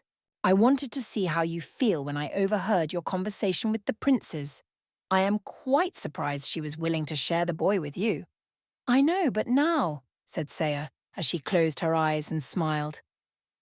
So now you have the boy? Or share him, whatever you want to call it. How do you feel?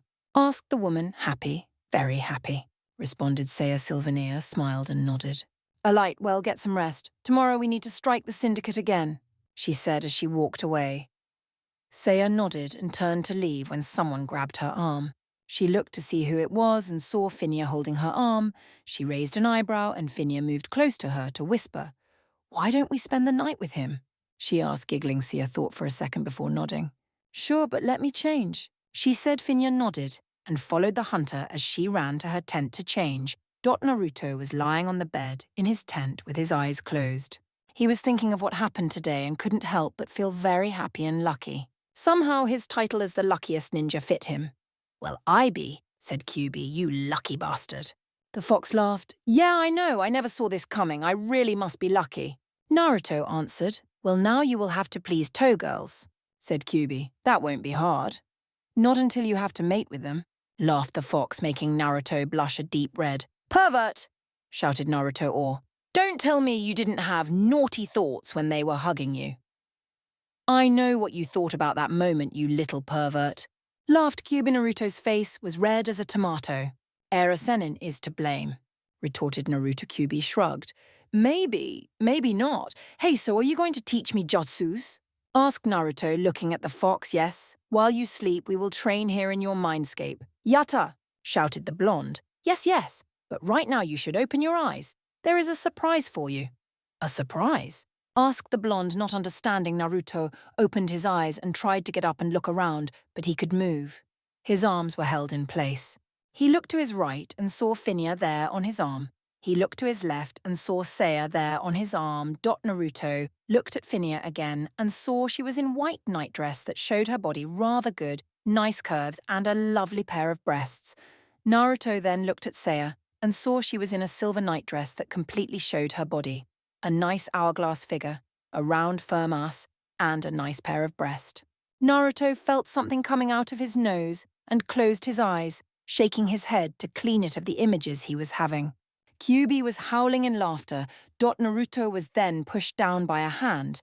He looked to see it was Phineas that was pulling him down. Naruto complied and leaned back down with his head on the pillow. Both girls shifted and moved closer to him. He heard Seiya frown and looked at her. Before he could react, she pulled his shirt off. Both girls blushed as they saw the well-toned body. Seiya kissed him on the chest, a thing that Phineas also did. Then the girls moved closer to him and he could feel their breast as they passed on his chest. He could only think that they were doing that on purpose. Do you mind if we sleep here tonight? Asked Seiya gently. Her voice seemed like a purr. No, not at all, said Naruto. Phineas smiled and moved her body on his to make him feel her. That's good, sure is, purred Seiya. Our fox boy, she said seductively as she moved her body on his, again making Naruto almost faint from blood loss every time the girls did that. So, how come you decided to sleep here? Asked Naruto. We wanted to make you feel comfortable tonight, answered Phineas sweetly. And the dresses? He asked, blushing. You don't like us? Asked Seiya, faking to be sad. No, it's nothing like that, answered Naruto fast. You two look gorgeous, but why did you want to dress like this? A little present for you, answered Phineas. Why? Asked Naruto. You're our lovable fox boy, responded Seiya, moving a finger on his chest and sending a shiver down the blonde's spine. Okay. he said. Naruto then wrapped his arms around the girls, holding them tight. The girls gave him one last kiss on the cheek and then closed their eyes. Naruto soon followed their example and fell in a peaceful slumber. Chapter 14. Blood for Gold. The next day, Naruto slowly made his way out of the tent so he wouldn't wake up the two sleeping girls. He was very happy. He couldn't remember the last time he had ever felt like this, to be accepted for who you are, and better yet, to find people that love you. This made the blonde really happy. Still, he remembered the matter at hand. First, he had to acquire new spells, then he had to make a connection to be able to summon the toads, and finally, he had to find a way to make some money now. He still had 2 more gold pieces from what the druid had given him, but that wasn't enough. He didn't know what will happen later on, so he had to be prepared. Naruto got dressed and tied his headband around his forehead and slowly walked out the tent. Once outside, he looked around, trying to find either Sylvania or Ozlight. He saw the man, Ozlight, talking to a woman. The blonde boy walked towards him. The man, hearing footsteps, turned around and smiled when he saw Naruto.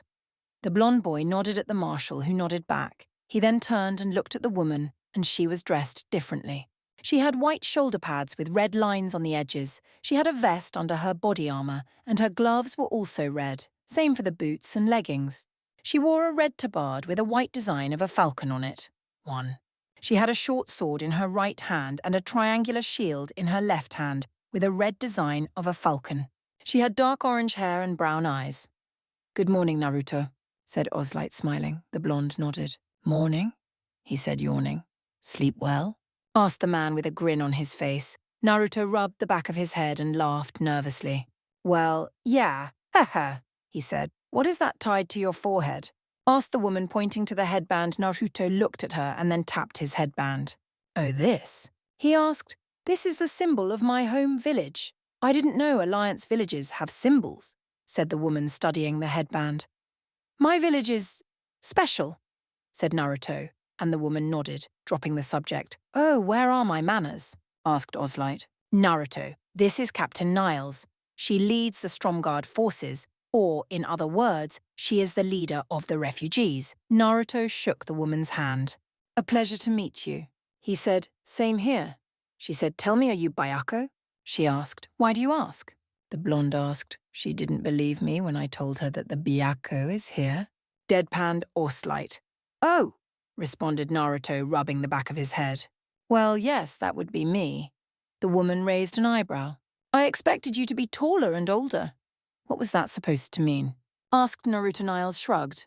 "Don't know, I just thought that—" "Anyway," said Ozlight, "we were wondering if you could show us how you scared of and killed the patrol back in Elwyn Forest." "I guess I could," said Naruto, rubbing his chin. "But in return, I want something," he said with a grin. "What would that be?" Ozlight asked, raising an eyebrow. "I need a mage to train me. I will show you if you give me a mage," responded Naruto, crossing his arms. "That won't be too hard," responded the woman. "Show us and I will personally take you to a mage." "But what do you need a mage for?" asked the marshal, curious. "I need training," the blonde responded, looking up at the sky. "But aren't you a rogue?" asked the woman. "Yes, I am," responded Naruto, nodding. "But at the same time, I can use spells. How do you think I killed those guys?" The blonde asked. The two adults looked at each other and then back at the blonde and nodded. Naruto looked around and saw a rather big puddle not too far and started walking towards it. The two adults were walking behind him, not making any sound. As they reached the puddle, Naruto turned to look at them. He gave them a goofy grin and started doing the hand signs. The captain and the marshal raised an eyebrow, wondering what he was doing with his hands. When he created the last hand sign, the blonde called out the name of the spell, or at least spell for the two observers. "Sueton Sueryodan no Jutsu," said Naruto, as a dragon made out of water shot from the puddle. The dragon looked down at the two gaping humans and lowered its head near the blonde. Naruto cancelled the jutsu and started his hand signs once again. When Naruto finished the hand signs, he called out the name of the jutsu. "Doten Doryudan," he said as the head of a dragon rose from the ground. It was about to spit something when Naruto cancelled the jutsu. The two adults stood gaping at what they saw. They had never seen anyone create dragons made out of water or dragon heads made out of the solid ground. The first to recover from his shock was Ozlight, that was curious what the earth dragon was about to do. Naruto. "What was the last dragon about to spit?" he asked Mud. Came the simple response, "Mud?" asked Niels, not understanding. The blonde nodded. "Yes, but don't take it lightly. It can be very powerful." Naruto then looked at a nearby rock and grinned under his mask. He turned to look at the two adults. "If I destroy that rock, what will you give me?" he asked, pointing to a rather big rock. The woman looked at the rock and raised an eyebrow. Could he really do that? She looked back at the blonde and saw his confident and determined eyes. "If you break that rock, I will give you the best mage we have to offer," she said. Naruto nodded and turned towards the rock. He extended his left arm and opened his palm. A sphere started forming in his palm. Ozlight and Niall's eyes widened as they saw the blonde charging towards the rock with a strange blue sphere in his left palm. The blonde moved his hand in front of him towards the rock. "Udama Rasengan!" he shouted as he slammed the sphere in the rock. There was a powerful explosion and dust covered the area where the rock stood. When the dust faded, their eyes widened when they saw that the rock completely disappeared, and instead of the rock, there was a strange path that cut through the ground. Naruto stood in front of the two, grinning at their expressions. They were in complete awe of what he did. They looked down at him. He smiled innocently at them. What was that?" stuttered Ozlight. "That?" asked the blonde. "It was my signature move. It's called Rasengan. It creates a powerful sphere in my hand, excellent for close-range combat," he said, grinning. "That was incredible," said Niels with her eyes wide. "Sure was," said Naruto. "Now, about that mage," he said, serious. The woman shook herself out of it and looked at the blonde. Yes, if you would follow me," she said. Naruto nodded and followed the captain as she was walking back at the camp. Ozlight was trailing behind them in deep thought. As they arrived back in the camp, the woman walked towards a caravan where a human with red robes and a hat over his head was leaning in a chair, sleeping from what it seemed. His feet were on a table in front of him. The group stopped in front of him. Niles tapped his shoulder. The man didn't respond. She tapped his shoulder again and the response was a snore. Naruto's sweat dropped. Was this the best they had to offer as a teacher? He was almost as lazy as Kakashi, or maybe even more. Niles grit her teeth. She didn't like it when he did that. She grabbed his legs and raised them up, making the man fall on his back. She let his legs go, and they dropped on the ground. The man groaned and opened his eyes. He rubbed the back of his head and glared at the woman. "What was that for?" he asked, annoyed. "If we were attacked right now, you would have been dead," she shouted at him. The man pouted and looked away. "You don't know that for sure," he said. Naruto could have sworn that he saw a vein appear on the woman's head. "I could have killed you," she roared. The man stood up and shrugged.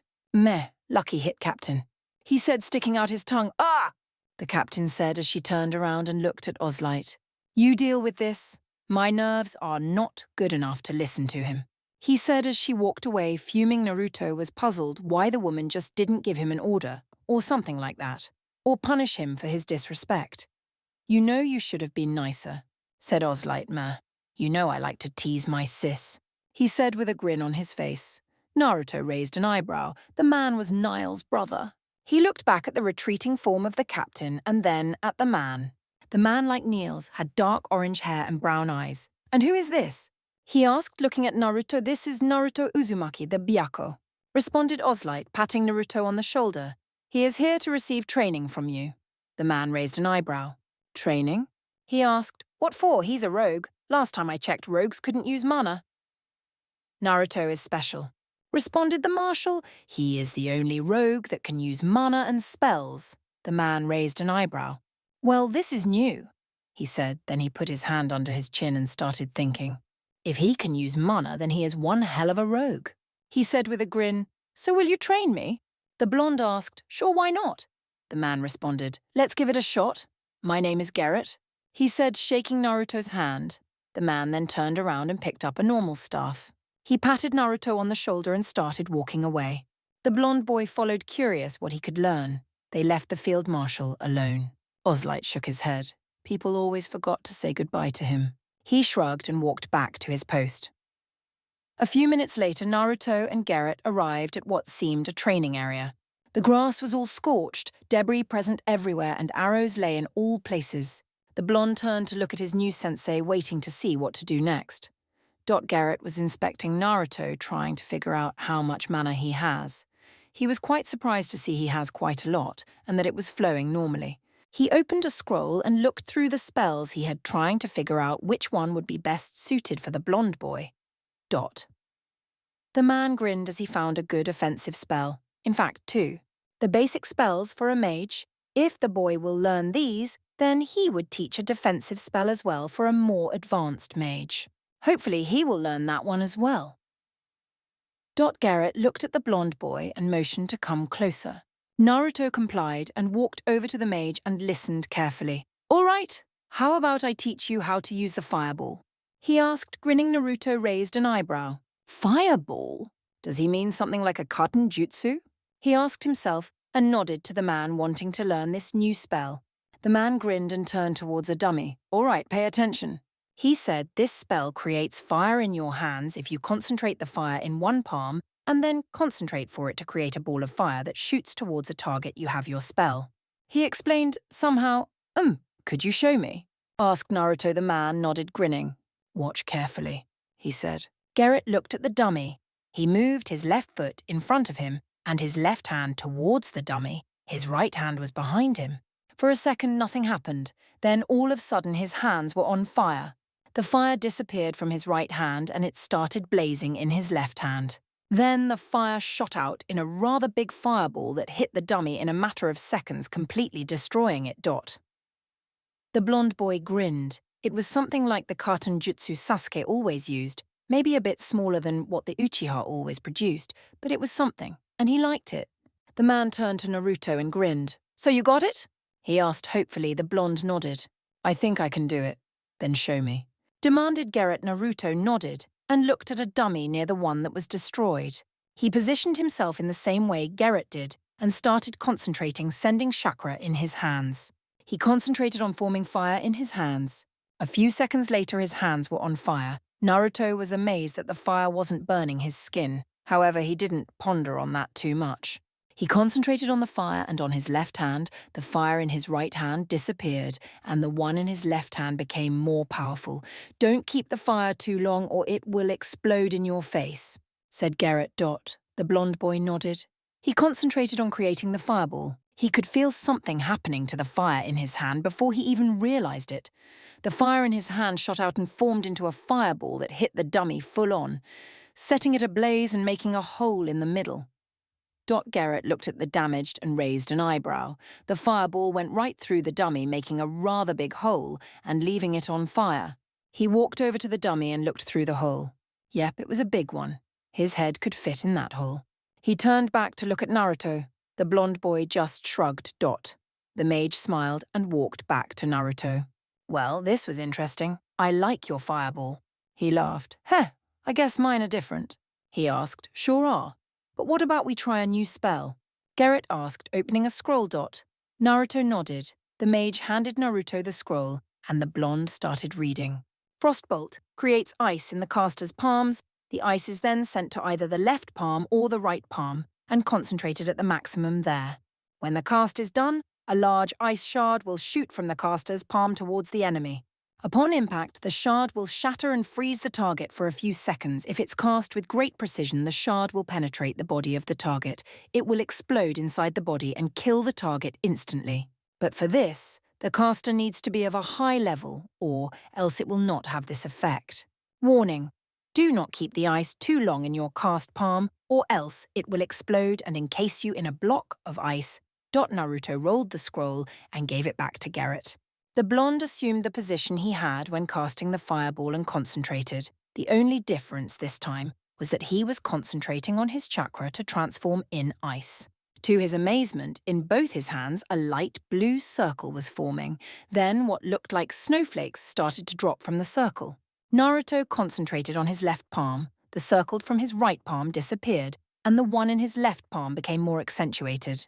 Like with the fireball he concentrated on created a large ice shard. The circle started glowing more and more powerful, and then all of a sudden it moved towards the middle of his palm, and a large ice shard as big as a fist and long as a kunai shot from his palm and moved towards the dummy he was concentrating on.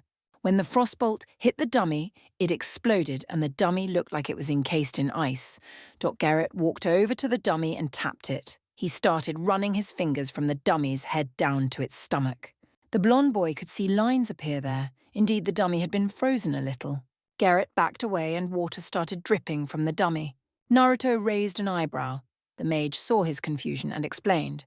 "The spell wore off," he said. "You see, when the frostbolt hits the target, it encases it in a thin line of ice, making the target move slower and even shiver to death if the spell is powerful enough." Garrett said, laughing. "When the spell ends, that thin line of ice melts, resulting water," he finished. "Ah, I understand," said Naruto. "I wonder why I can do this spells without hand signs, but I can't do the moonfire without hand signs." He wondered. "Well, you amaze me, Naruto," Garrett said, sitting down on a rock. "Why is that?" asked Naruto, raising an eyebrow. "Other mages wouldn't have been able to do this spells out of the first try." He answered, "It would have been more like the 5th or 10th time. They are the lower levels of the spell, after all." "What do you mean by lower levels?" asked Naruto. "It's like this. The spells are categorized in ranks. The first ranks are for novices, beginners in the art of mages. As they rise in this art, the ranks of the spells raise and they become more and more strong. That fireball can become quite massive, for example," answered the mage. "And how do you raise the ranks of a spell?" asked Naruto. "First of all, you need to become stronger," explained Garrett. Naruto raised an eyebrow. "What do you mean by that?" he asked. "The stronger you become, the stronger your spell will be. Or, in other words, the stronger you become, the spell will gain a new level." The mage said, "But for that to happen, you need to train with that spell till you feel that you cannot go higher anymore." "Interesting," was all that the blonde say. "Sure is," grinned Garrett. "Now, how about I teach you something for a much higher level?" He asked. The blonde boy raised an eyebrow. "And what would that be?" he asked, curious. "It's called Mana Shield." He responded, "Basically, it creates a shield out of mana around you that absorbs any attack while it drains your mana. The spell lasts for a minute. Good for quick getaways or quick killing."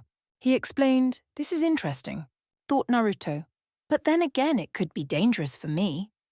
I work on chakra, and I don't know for sure if the same thing from my world applies here." He pondered. It was quite simple, really. If a ninja would run out of chakra, completely deplete himself of it, he would normally die. But here people would drain their chakra, or how they call it, mana, and survive. This was interesting, but it was at the same time risky for Naruto.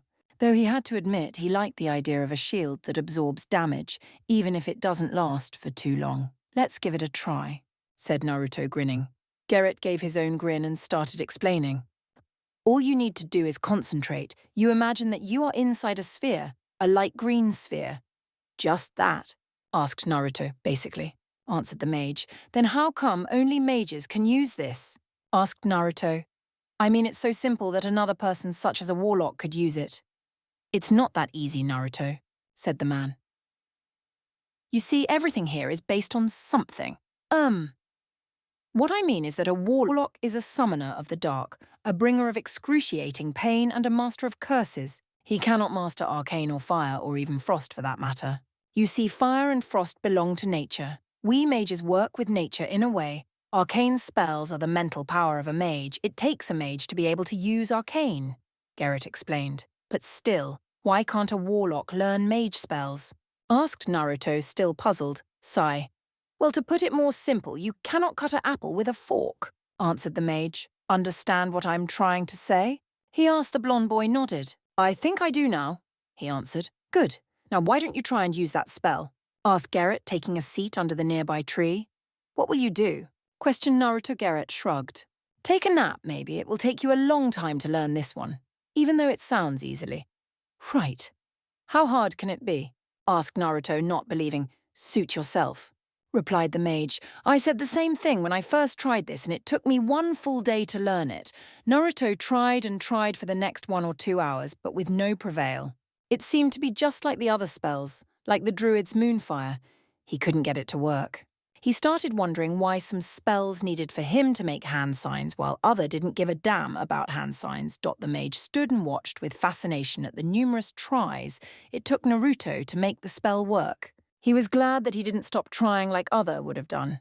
Still, he was curious as to why the boy didn't manage to make the spell work. Sure, it took him a lot of time to make it work, but he didn't have as much mana as Naruto has, and he wasn't as concentrated as the blonde was right now. Garrett studied the boy's armor. The typical rogue armor, not too strong and not too weak, but still it was good for him. A more powerful armor would crush him because he wouldn't be able to control the power. What was curious was the fact that the blonde boy didn't seem to understand what his armor stood for. The mage wondered what kind of rogue Naruto was if he could use mage powers. He heard of the dreadfully Byakuya that killed 2 Stormwind guards and kidnapped the princess. But from what he learned last night, he didn't actually kidnap her. It was more of a rescuing her from going to the monastery. He wondered. Was the blonde something like the legends used to say? Arthas was unique, that's for sure. But he was corrupted by the power of the sword and betrayed everyone. This boy, he already seemed to hold something powerful and destructive inside of him. But it didn't seem like the kind of powerful being that would desire death to everyone and everything. Garrett looked up at the sky and tried to remember how the bigger demons look like. He had seen a lot of lesser demons such as succubuses, voidwalkers, and even hellhounds. He remembered the dreadlords. Now those were nasty demons. The blonde boy gave a demonic energy out from inside of him, but it wasn't the same as the one the demons gave. No, this energy, despite being demonic, was calm and collected, and it didn't seem to be full of malice and suffering. Happy, you might say. He glanced over at Naruto. He didn't look like a demon, and even though he might give away traces of demon energy, it seemed controlled and carrying. He decided to drop the idea of Naruto being a demon. If he was, they would have been dead a long time ago. The demonic energy seemed to match the same power as Ragnaros holds, maybe even more. He shook his head. The demonic energy must be from one of the blonde's encounters, for sure. Garrett smiled and acknowledged the blonde as just any other person. The mage looked towards the camp and saw a messenger approaching. He rose an eyebrow and stood up. Naruto sensed his teacher standing up and looked towards him. He saw the man walking away. He was about to ask where he was going when he saw that he was approaching another person. Just like Captain Niles, this man had the same armor and tabard. The only difference was that on his head was a white helmet with red lines at the edges, and there was what seemed like a red ponytail that started from the top of his helmet.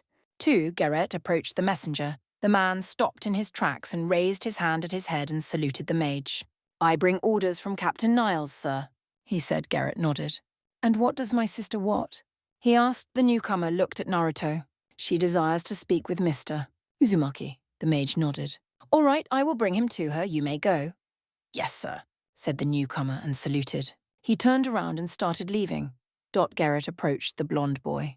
"Well, Naruto, it seems like Nials wants to see you. What for?" asked Naruto. The mage shrugged. "Beats me, let's go and see." Naruto nodded and started walking away after the mage. As the two entered at the camp, they were greeted by a rather interesting sight. There were about 50 or so men armed and ready for battle. Whatever battle that might be. Garrett, however, recognized them as the fighters of Stromgarde, the fallen city. He shook his head. Many soldiers died there and still do. No mercy is shown there. Naruto walked over to Niles, who was reading some reports or something like that. The captain raised her head and looked at Naruto. She motioned for him to come closer, and the blonde complied. "I have a request, if I may," said the captain. "Of course, what would you want?" The blonde asked. "We have a few problems with a man named Falconcrest." She responded, "He is the leader of the syndicate that holds the keep and the keep's courtyard in Stromgarde." "And what do you want me to do?" asked Naruto. "You are the best suited for this job. If you kill Falconcrest and his bodyguard Otto and bring me their heads, I will reward you," she replied, serious. "We want our city back. The syndicate and the ogres are the only thing that keep us back from obtaining what we want. And if I will those two, you are sure that you can defeat the syndicate?" asked the blonde boy, curious. "Positive," she said. "Are you up for this?" she asked. "What will I get from this?" He asked. "Gold. I will pay you in gold," she responded. "You already have our gratitude for saving the princess from the Scarlet, and you have our protection. This is the only thing we ask from you." Naruto pondered for a second. He needed money, and this task wasn't that hard, or at least it didn't sound to be that hard. "All right, I'll do it," he said with a grin. "Great," exclaimed Niles. "Now, Falcon Crest has red hair, white skin, and light blue eyes, and dresses in flowing light garments. He has an orange bandana on his face and usually used a sword and a dagger like you, she said, and Naruto nodded. Otto, his bodyguard, is a bald man with green eyes. He has an orange bandana on his face just like Falcon Crest and carries a morning star. He is always near Falcon Crest, so it should be easy to spot him. What's a morning star? Asked Naruto, puzzled. The morning star is a form of a spiked club resembling a mace, usually with a long spike extending straight from the top in addition to a number of smaller spikes around the particle of the head. She explained, his morning star is deadly, made out of the hardest metal, so be sure to be careful. Naruto nodded. Sounds easy. I will bring their heads fast. He told the captain and turned to leave. I will send 2 riders to show you the way to Stromgard. Niels said as Naruto was walking away. The blonde boy nodded and continued walking through the camp. He walked to his tent to see if the girls woke up. As he reached the tent, he walked inside and found it empty. He shrugged and walked outside. They must have waked up and left to do who knows what. Naruto continued walking through the camp, waiting for the riders to come and guide him to his objective. As he was walking through the camp, he suddenly saw Phinia looking over a scroll. He walked over to her. The girl raised her head and smiled when she saw Naruto walking up to her. The blonde boy waved at her and she waved back at him. Naruto stopped in front of her and pulled her in a hug. Phinia took his mask off and placed a kiss on his cheek. Where did you go this morning? She asked as they broke the hug. I went to train, answered Naruto. I found a mage to teach me a few spells. That's great, exclaimed Phinia. So what did you learn? She asked. The fireball and the frostbolt. I still have some problems with the mana shield. He answered. Phinia smiled and kissed him again on the cheek. Maybe I should teach you a priest spell. She giggled. Naruto grinned. Maybe, he answered. Oh, and where is Seiya? He asked, curious. She left with Sylvania. Phinia answered. Naruto raised an eyebrow. Where did she go? He asked. She is still fighting for the Alliance. She went to Stromgard to help in the fight, answered Phinia. Oh yeah, I also have to go to Stromgard. Naruto told Phinia. What for? She asked, curious. The captain of the camp wants me to kill the leader of the syndicate and his bodyguard. He answered. Do you think you can do it? Asked Phinia, worried. Naruto waved his hand. Of course I can take care of those guys. How hard can it be? He asked happily. Don't joke with this, said Phinia. You should know that Falcon Crest killed a lot of people and so did his bodyguard. She warned him. Naruto shrugged. I can take him down. Have you forgotten where I come from? He asked. Phinia shook her head. No, I didn't, but keep in mind, don't take him lightly. I won't. I never underestimate my opponent, he said, smiling. The girl hugged him again. Be careful, all right? She asked. Naruto nodded. He was about to say something when someone called for him. Uzumaki. He heard Naruto and Phinia turned to see who was calling him. They saw 2 Stromgard soldiers with polearms riding on horses. The horses had a red armor on them and they looked strong. That would be me, answered Naruto. We are here to guide you to Stromgard, said one of the riders. Oh, you are the riders Niles said she would send, the blonde boy said, pointing to the 2 riders. They nodded. Yes, answered one of the riders. Naruto nodded and broke the hug. Just a second, he said as he took out a container from his pocket. He moved his hand above it and a large cat appeared in front of him. The cat looked at Naruto and growled. Yes, I know I kept you inside for a day or more, sorry, he said to the cat, scratching the back of his head. The cat growled again. If I give you a treat later, will you take me to Stromgard? He asked the massive cat. The cat yipped and leaned down on its stomach. Naruto positioned himself on the cat's back and the cat stood up. All right, I'm ready, said Naruto. As he put his mask back on his face, he winked to Phinia and left following the 2 riders. Naruto was in awe. The gates of Stromgard were huge. The city, even though in ruins, was huge. He could see a massive keep at the end of the city and he could see people there. But unlike the riders, or those from the camp, these guys all had orange bandanas on their faces and black armor. Robes or plate armor. In fact, the 2 riders looked at Naruto. Well, this is it, said the first one. Up there is Stromgard Keep. Inside you will find Falcon Crest and Otto. The second rider said. Naruto nodded. All right, I will take it from here. He told the 2 riders who nodded and turned away and left. Naruto got of Nightwalker and placed him back inside the container. He looked over at the keep again. He would have to use his ninja abilities to get past all those guards. He could take them all out, but it would take a long time to finish all of them. Naruto ran up towards the outer wall of the keep's courtyard. He used his chakra to climb up on the wall, and when he was up, he looked around. There were a lot of syndicate patrols. They seemed to be either rogues or mages or warriors or even warlocks. The blonde boy looked around trying to find an easy way into the keep. The entrance was guarded by more than 10 syndicate members. He looked up at the keep and saw a passageway between 2 towers and a door that was open. He looked left and right and saw tall grass and enough debris to hide him on the right side. The blonde boy crouched down and started walking through the grass carefully so as not to be seen or heard. He stopped in front of a catapult. 2 rogues were there. He looked around and saw that he could climb the wall on the right side without being seen. "Hey, did you hear something?" asked one of the rogues to his companion. The second rogue shook his head. "You must be imagining stuff." He answered. The first one shrugged. "Whatever." Naruto walked behind the catapult carefully. He didn't want to be seen. He wasn't very good at stealth, that was a fact. Because of him wearing orange in the past, he couldn't learn stealth easily, so he had to improvise on many occasions. But now he had a different set of cloths, or more like armor. If he would stick to the shadows, he would be hard to spot. As Naruto passed the catapult, he looked around one last time to be sure that no one will see him. He could vaguely see in the distance massive creatures with massive clubs and staffs fighting what seemed to be the Stromguard army. The blonde turned to look at the keep's wall. He placed his left foot on the wall and started climbing. As he reached the top, he saw a syndicate member sleeping near the door. He carefully walked towards the man, and when he was close enough, he took his dagger out and cut the man's throat. The man's eyes shot open and he started choking on his blood. After a few seconds of excruciating pain, the man dropped dead. Naruto walked in the tower and started descending down the stairs. As the stairs stopped, he came face to face with a mage.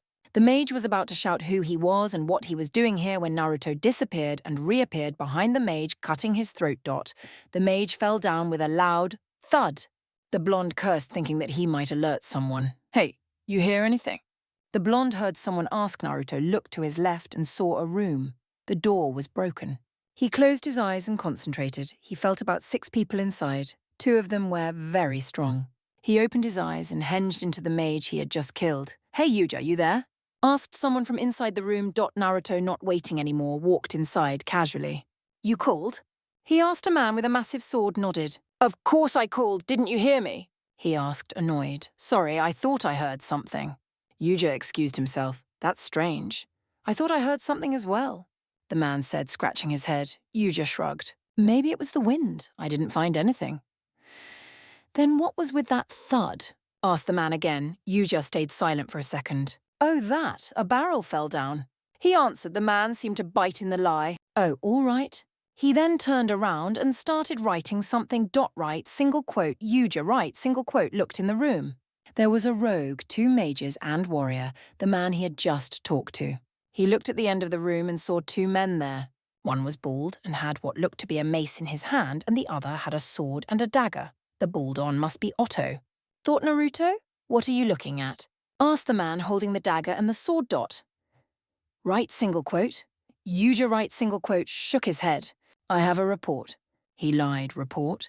The man asked again. "About what?"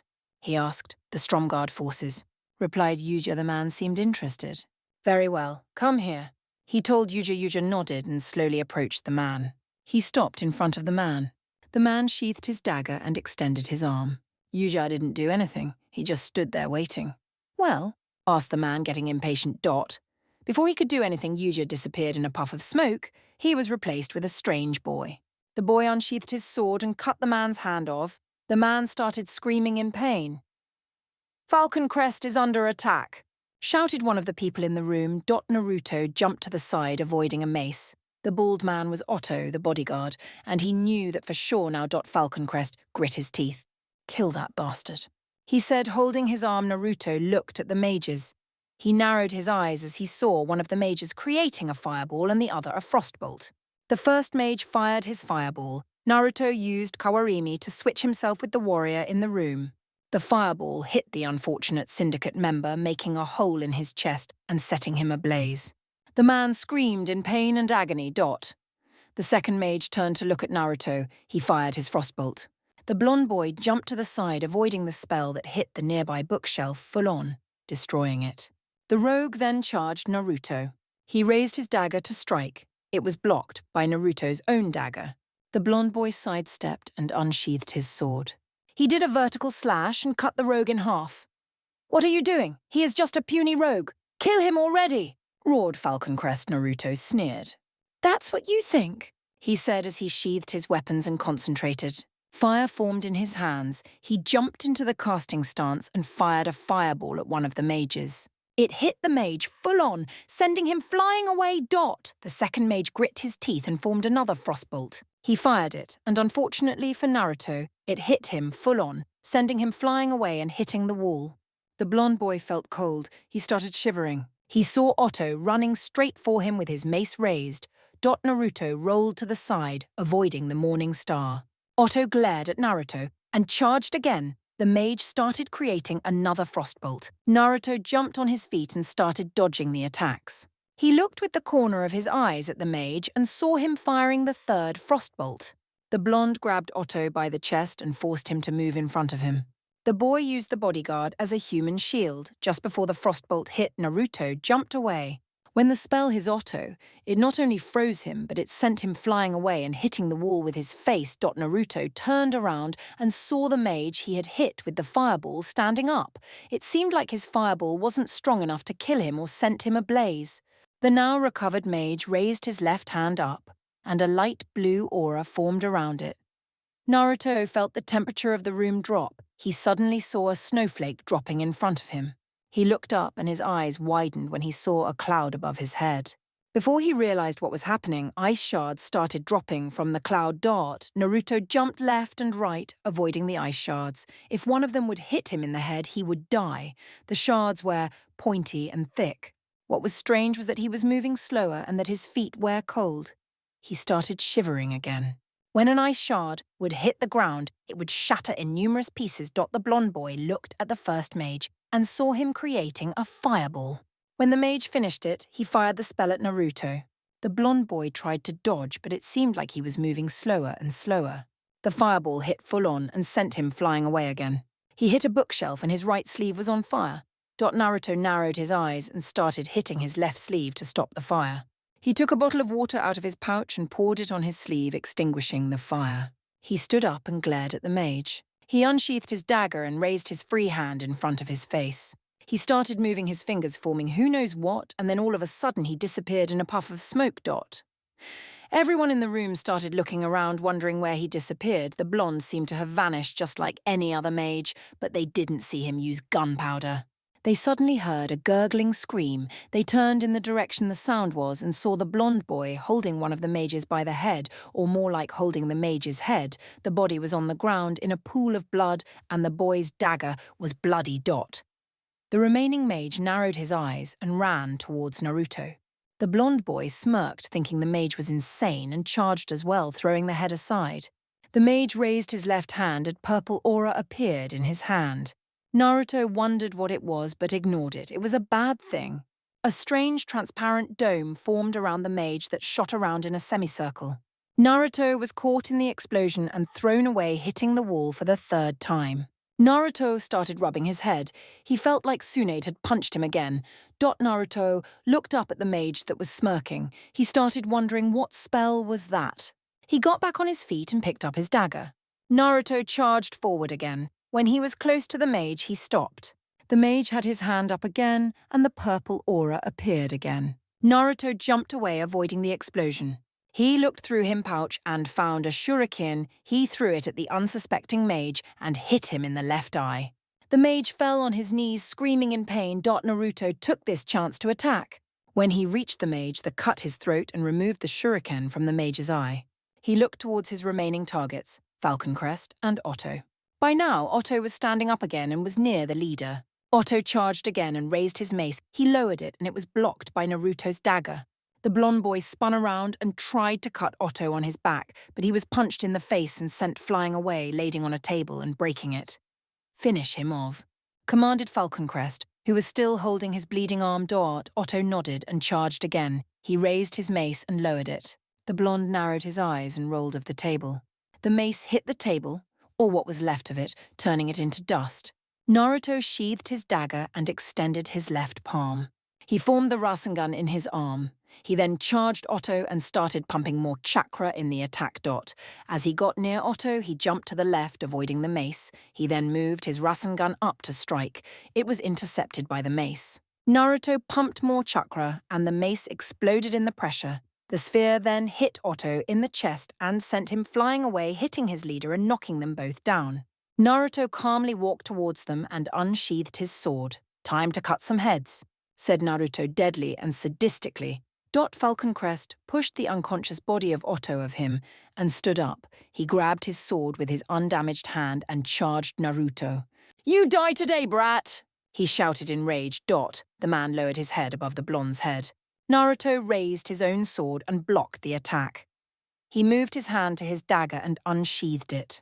Falcon Crest saw what the blonde was planning and kicked the blonde's hand that held the dagger, making him drop it. "Fight fair," demanded the syndicate leader. "Very well," said a grinned Naruto. He spun around and tried a vertical slash, but it was blocked by Falcon Crest, who delivered a side kick towards Naruto. The blonde boy caught the kick with his free hand. He then grabbed the man's leg and started spinning around. He then let go of his leg and Falcon Crest hit the wall. Naruto got into his stance and waited for the man to attack. The leader of the syndicate stood up and glared at Naruto. He raised his sword, let out a battle cry, and charged again. His sword collided with the blonde's sword. They started moving the swords left and right. A series of cling and clang could be heard in the room as the two swords met each other with each strike. Naruto had to admit that even though Falcon Crest didn't have a hand, he was still putting up a good fight. He wondered how hard it would have been if he didn't cut one of his hands, and he now used his dagger as well. Falcon Crest suddenly jumped up and tried to cut Naruto in half. The blonde boy moved in front and raised his sword above his head and plunged it into the man's chest. The man coughed out blood.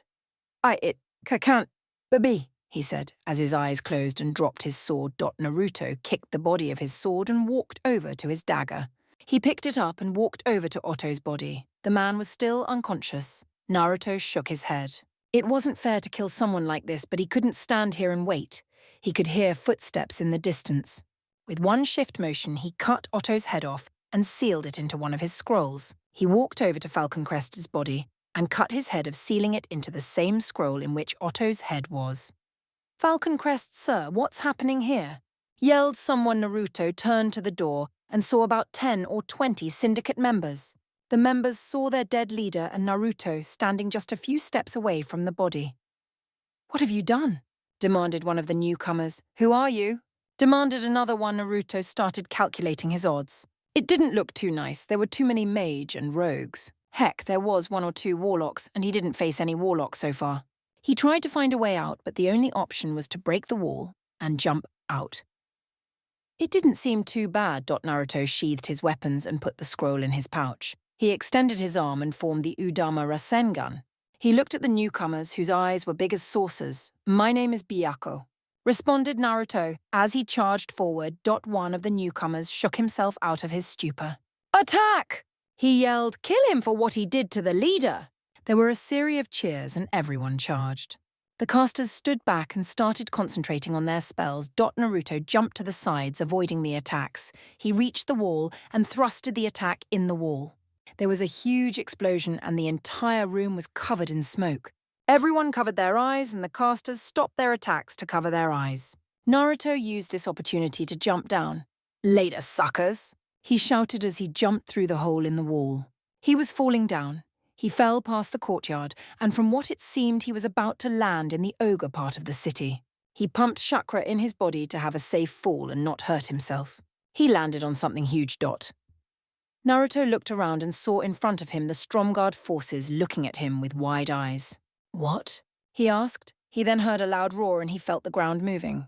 He looked down and saw that he landed on the head of an ogre that was not trying to shake him off. The blonde held tight so as not to fall. The ogre, having enough of him, ran towards a wall with the intent to crush Naruto in it. The blonde jumped away in time and the ogre hit the wall with force. He fell on the ground unconscious.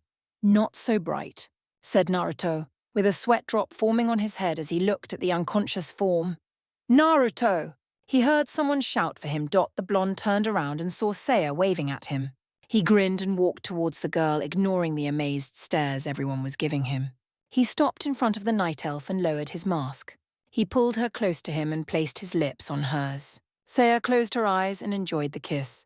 When they finally broke, he pulled his mask on his face again and turned to look at the Stromgard forces. He raised an eyebrow. What? He asked, what, where, how? Stuttered one of the soldiers. Saya giggled. I think he wants to know how you got here, she told the blonde. Oh, replied Naruto, scratching the back of his head. I had a mission from Captain Niles to kill Otto and Falconcrest. He told everyone, you killed the leader of the syndicate in Stromgard Keep, shouted one of the soldiers. Naruto nodded. Yeah, there he is, shouted someone. Everyone turned around and saw about 30 syndicate members pointing to Naruto. He killed Falconcrest. Kill him, one of the members shouted as they all yelled and charged forward. Naruto narrowed his eyes. This wasn't good. He was about to make cage bushins to fight the mob when someone put a hand on his shoulder. He looked up and saw a soldier with a sash around his head, probably the leader of the group. You killed the one that was leading the forces of the syndicate and keeping us from taking back the upper part of Stromgard. We will help you now, he said as he unsheathed his sword. Attack! He yelled, pointing his sword towards the attacking syndicate forces. Leave no survivors! Everyone cheered and unsheathed their swords, daggers. Some took out their bows, or mainly only Saya, while others took out their guns, mostly some dwarfs. Naruto unsheathed his sword and dagger and positioned himself near Saya's left side. Sylvanir was standing on her right side. The two forces collided in full force. Numerous syndicate forces were sent flying away. Stromgard mages started firing fireballs and frostbolts towards the syndicate members, mostly the mages and the warlocks, while the healers would cure the curses set upon the soldiers and heal them. It was a slaughter. Naruto didn't have to do anything. The Stromgard forces decimated the syndicate forces in a matter of seconds. It seemed like without a leader they couldn't fight coordinated. They fell like flies. There had been a few rogues that gave some problems, or some mages or warlocks. What intrigued Naruto about the warlocks was the fact that they summoned strange creatures with red eyes. These creatures were made out of a dark blue color. They seemed to be made out of smoke. During the fight, he heard Stromgard forces call out the name Voidwalkers and attack these strange creatures. These were the Voidwalkers. Saya, on the other hand, used quite a lot of arrows. Even though she used a lot, she had to be sure not to hit a friendly soldier. All her arrows hit precisely. They either hit in the enemy's heads or in their chest. Sometimes the arrows hit in their legs, making them fall down and easy to kill. Naruto was impressed of the skills Saya showed. Heck, she even fired 3 arrows at the same time. She even created poison arrows using her mana. Yep, she was interesting. And it would be a bad idea to mess with her. When every syndicate member died, the leader of the group turned to Naruto. He walked up to him and shook his hand. You did the people of Stromgard a great favor, I thank you. He said, it's nothing, responded Naruto, grinning behind his mask. The man shook his head. Let me give you escorts back to the camp, he said. Naruto smiled. Thank you, but if you are giving me escorts, I know who I want. Oh? Asked the man, raising an eyebrow. Naruto chuckled and put his hand around Saya and grinned. I'm sure that you can let Saya and Sylvanir be my escorts, he said cheerfully. The man smiled and nodded. Sure, and Saya, Sylvanir, you two are free for the day, he said as he turned around and left. Well, that was interesting, said Sylvanir, giggling. Sure was, added Saya. Naruto put his hand in his pocket and took out the container. He moved his hand over it and Nightwalker came out. Sylvanir raised an eyebrow. Since when do you have Nightwalker? I thought he was with Zagark, she said. Naruto nodded.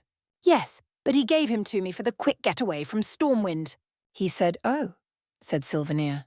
All right then, but you do know that Saya doesn't have a mount. No, I didn't, but I have a better idea, replied Naruto. Sylvanir raised an eyebrow. Naruto got up on Nightwalker's back and moved near Saya. He extended his hand towards her and she gladly took it. He gently lifted her on the cat's back. Saya smiled and leaned on the blonde's chest. Sylvanir smiled. She also took out a container and moved her hand above it. Her white cat appeared and she climbed on it. Naruto told Nightwalker to take them back to the camp and the cat complied. Sylvanir walked behind Naruto. 7 was walking next to Nightwalker. Being a panther, he didn't have the privilege of riding on a mount. Saya looked at the blonde's arm and saw that his sleeve was burned. "What happened to you?" she asked as she took his hand in hers. "Ah, don't worry, a fireball hit me," he said. She gasped. "You should be more careful. A fireball can kill you," she said as she looked up at him. Naruto smiled at her and hugged her. "Don't worry about me," he reassured her. "Things like this always happen to me." "Well, they shouldn't anymore. You have gone through enough in your life," she said. Naruto shrugged.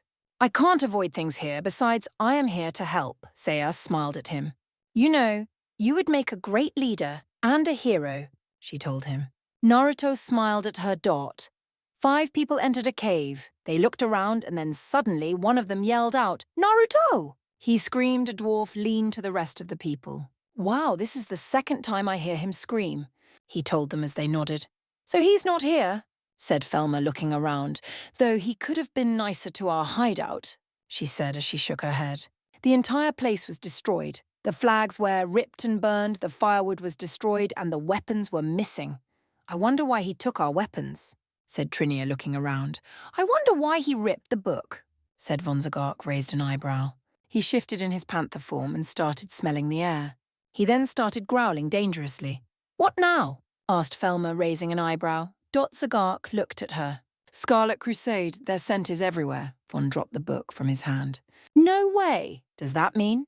asked Trinia. Zagark shook his head. "No, it seems like Naruto's, and the princess's scent disappeared a long time ago." He told them, "It seems, though, like the Crusade took all our weapons." "They took the bow of Phoenix," stated Trinia, looking at the rack where the bow should have been.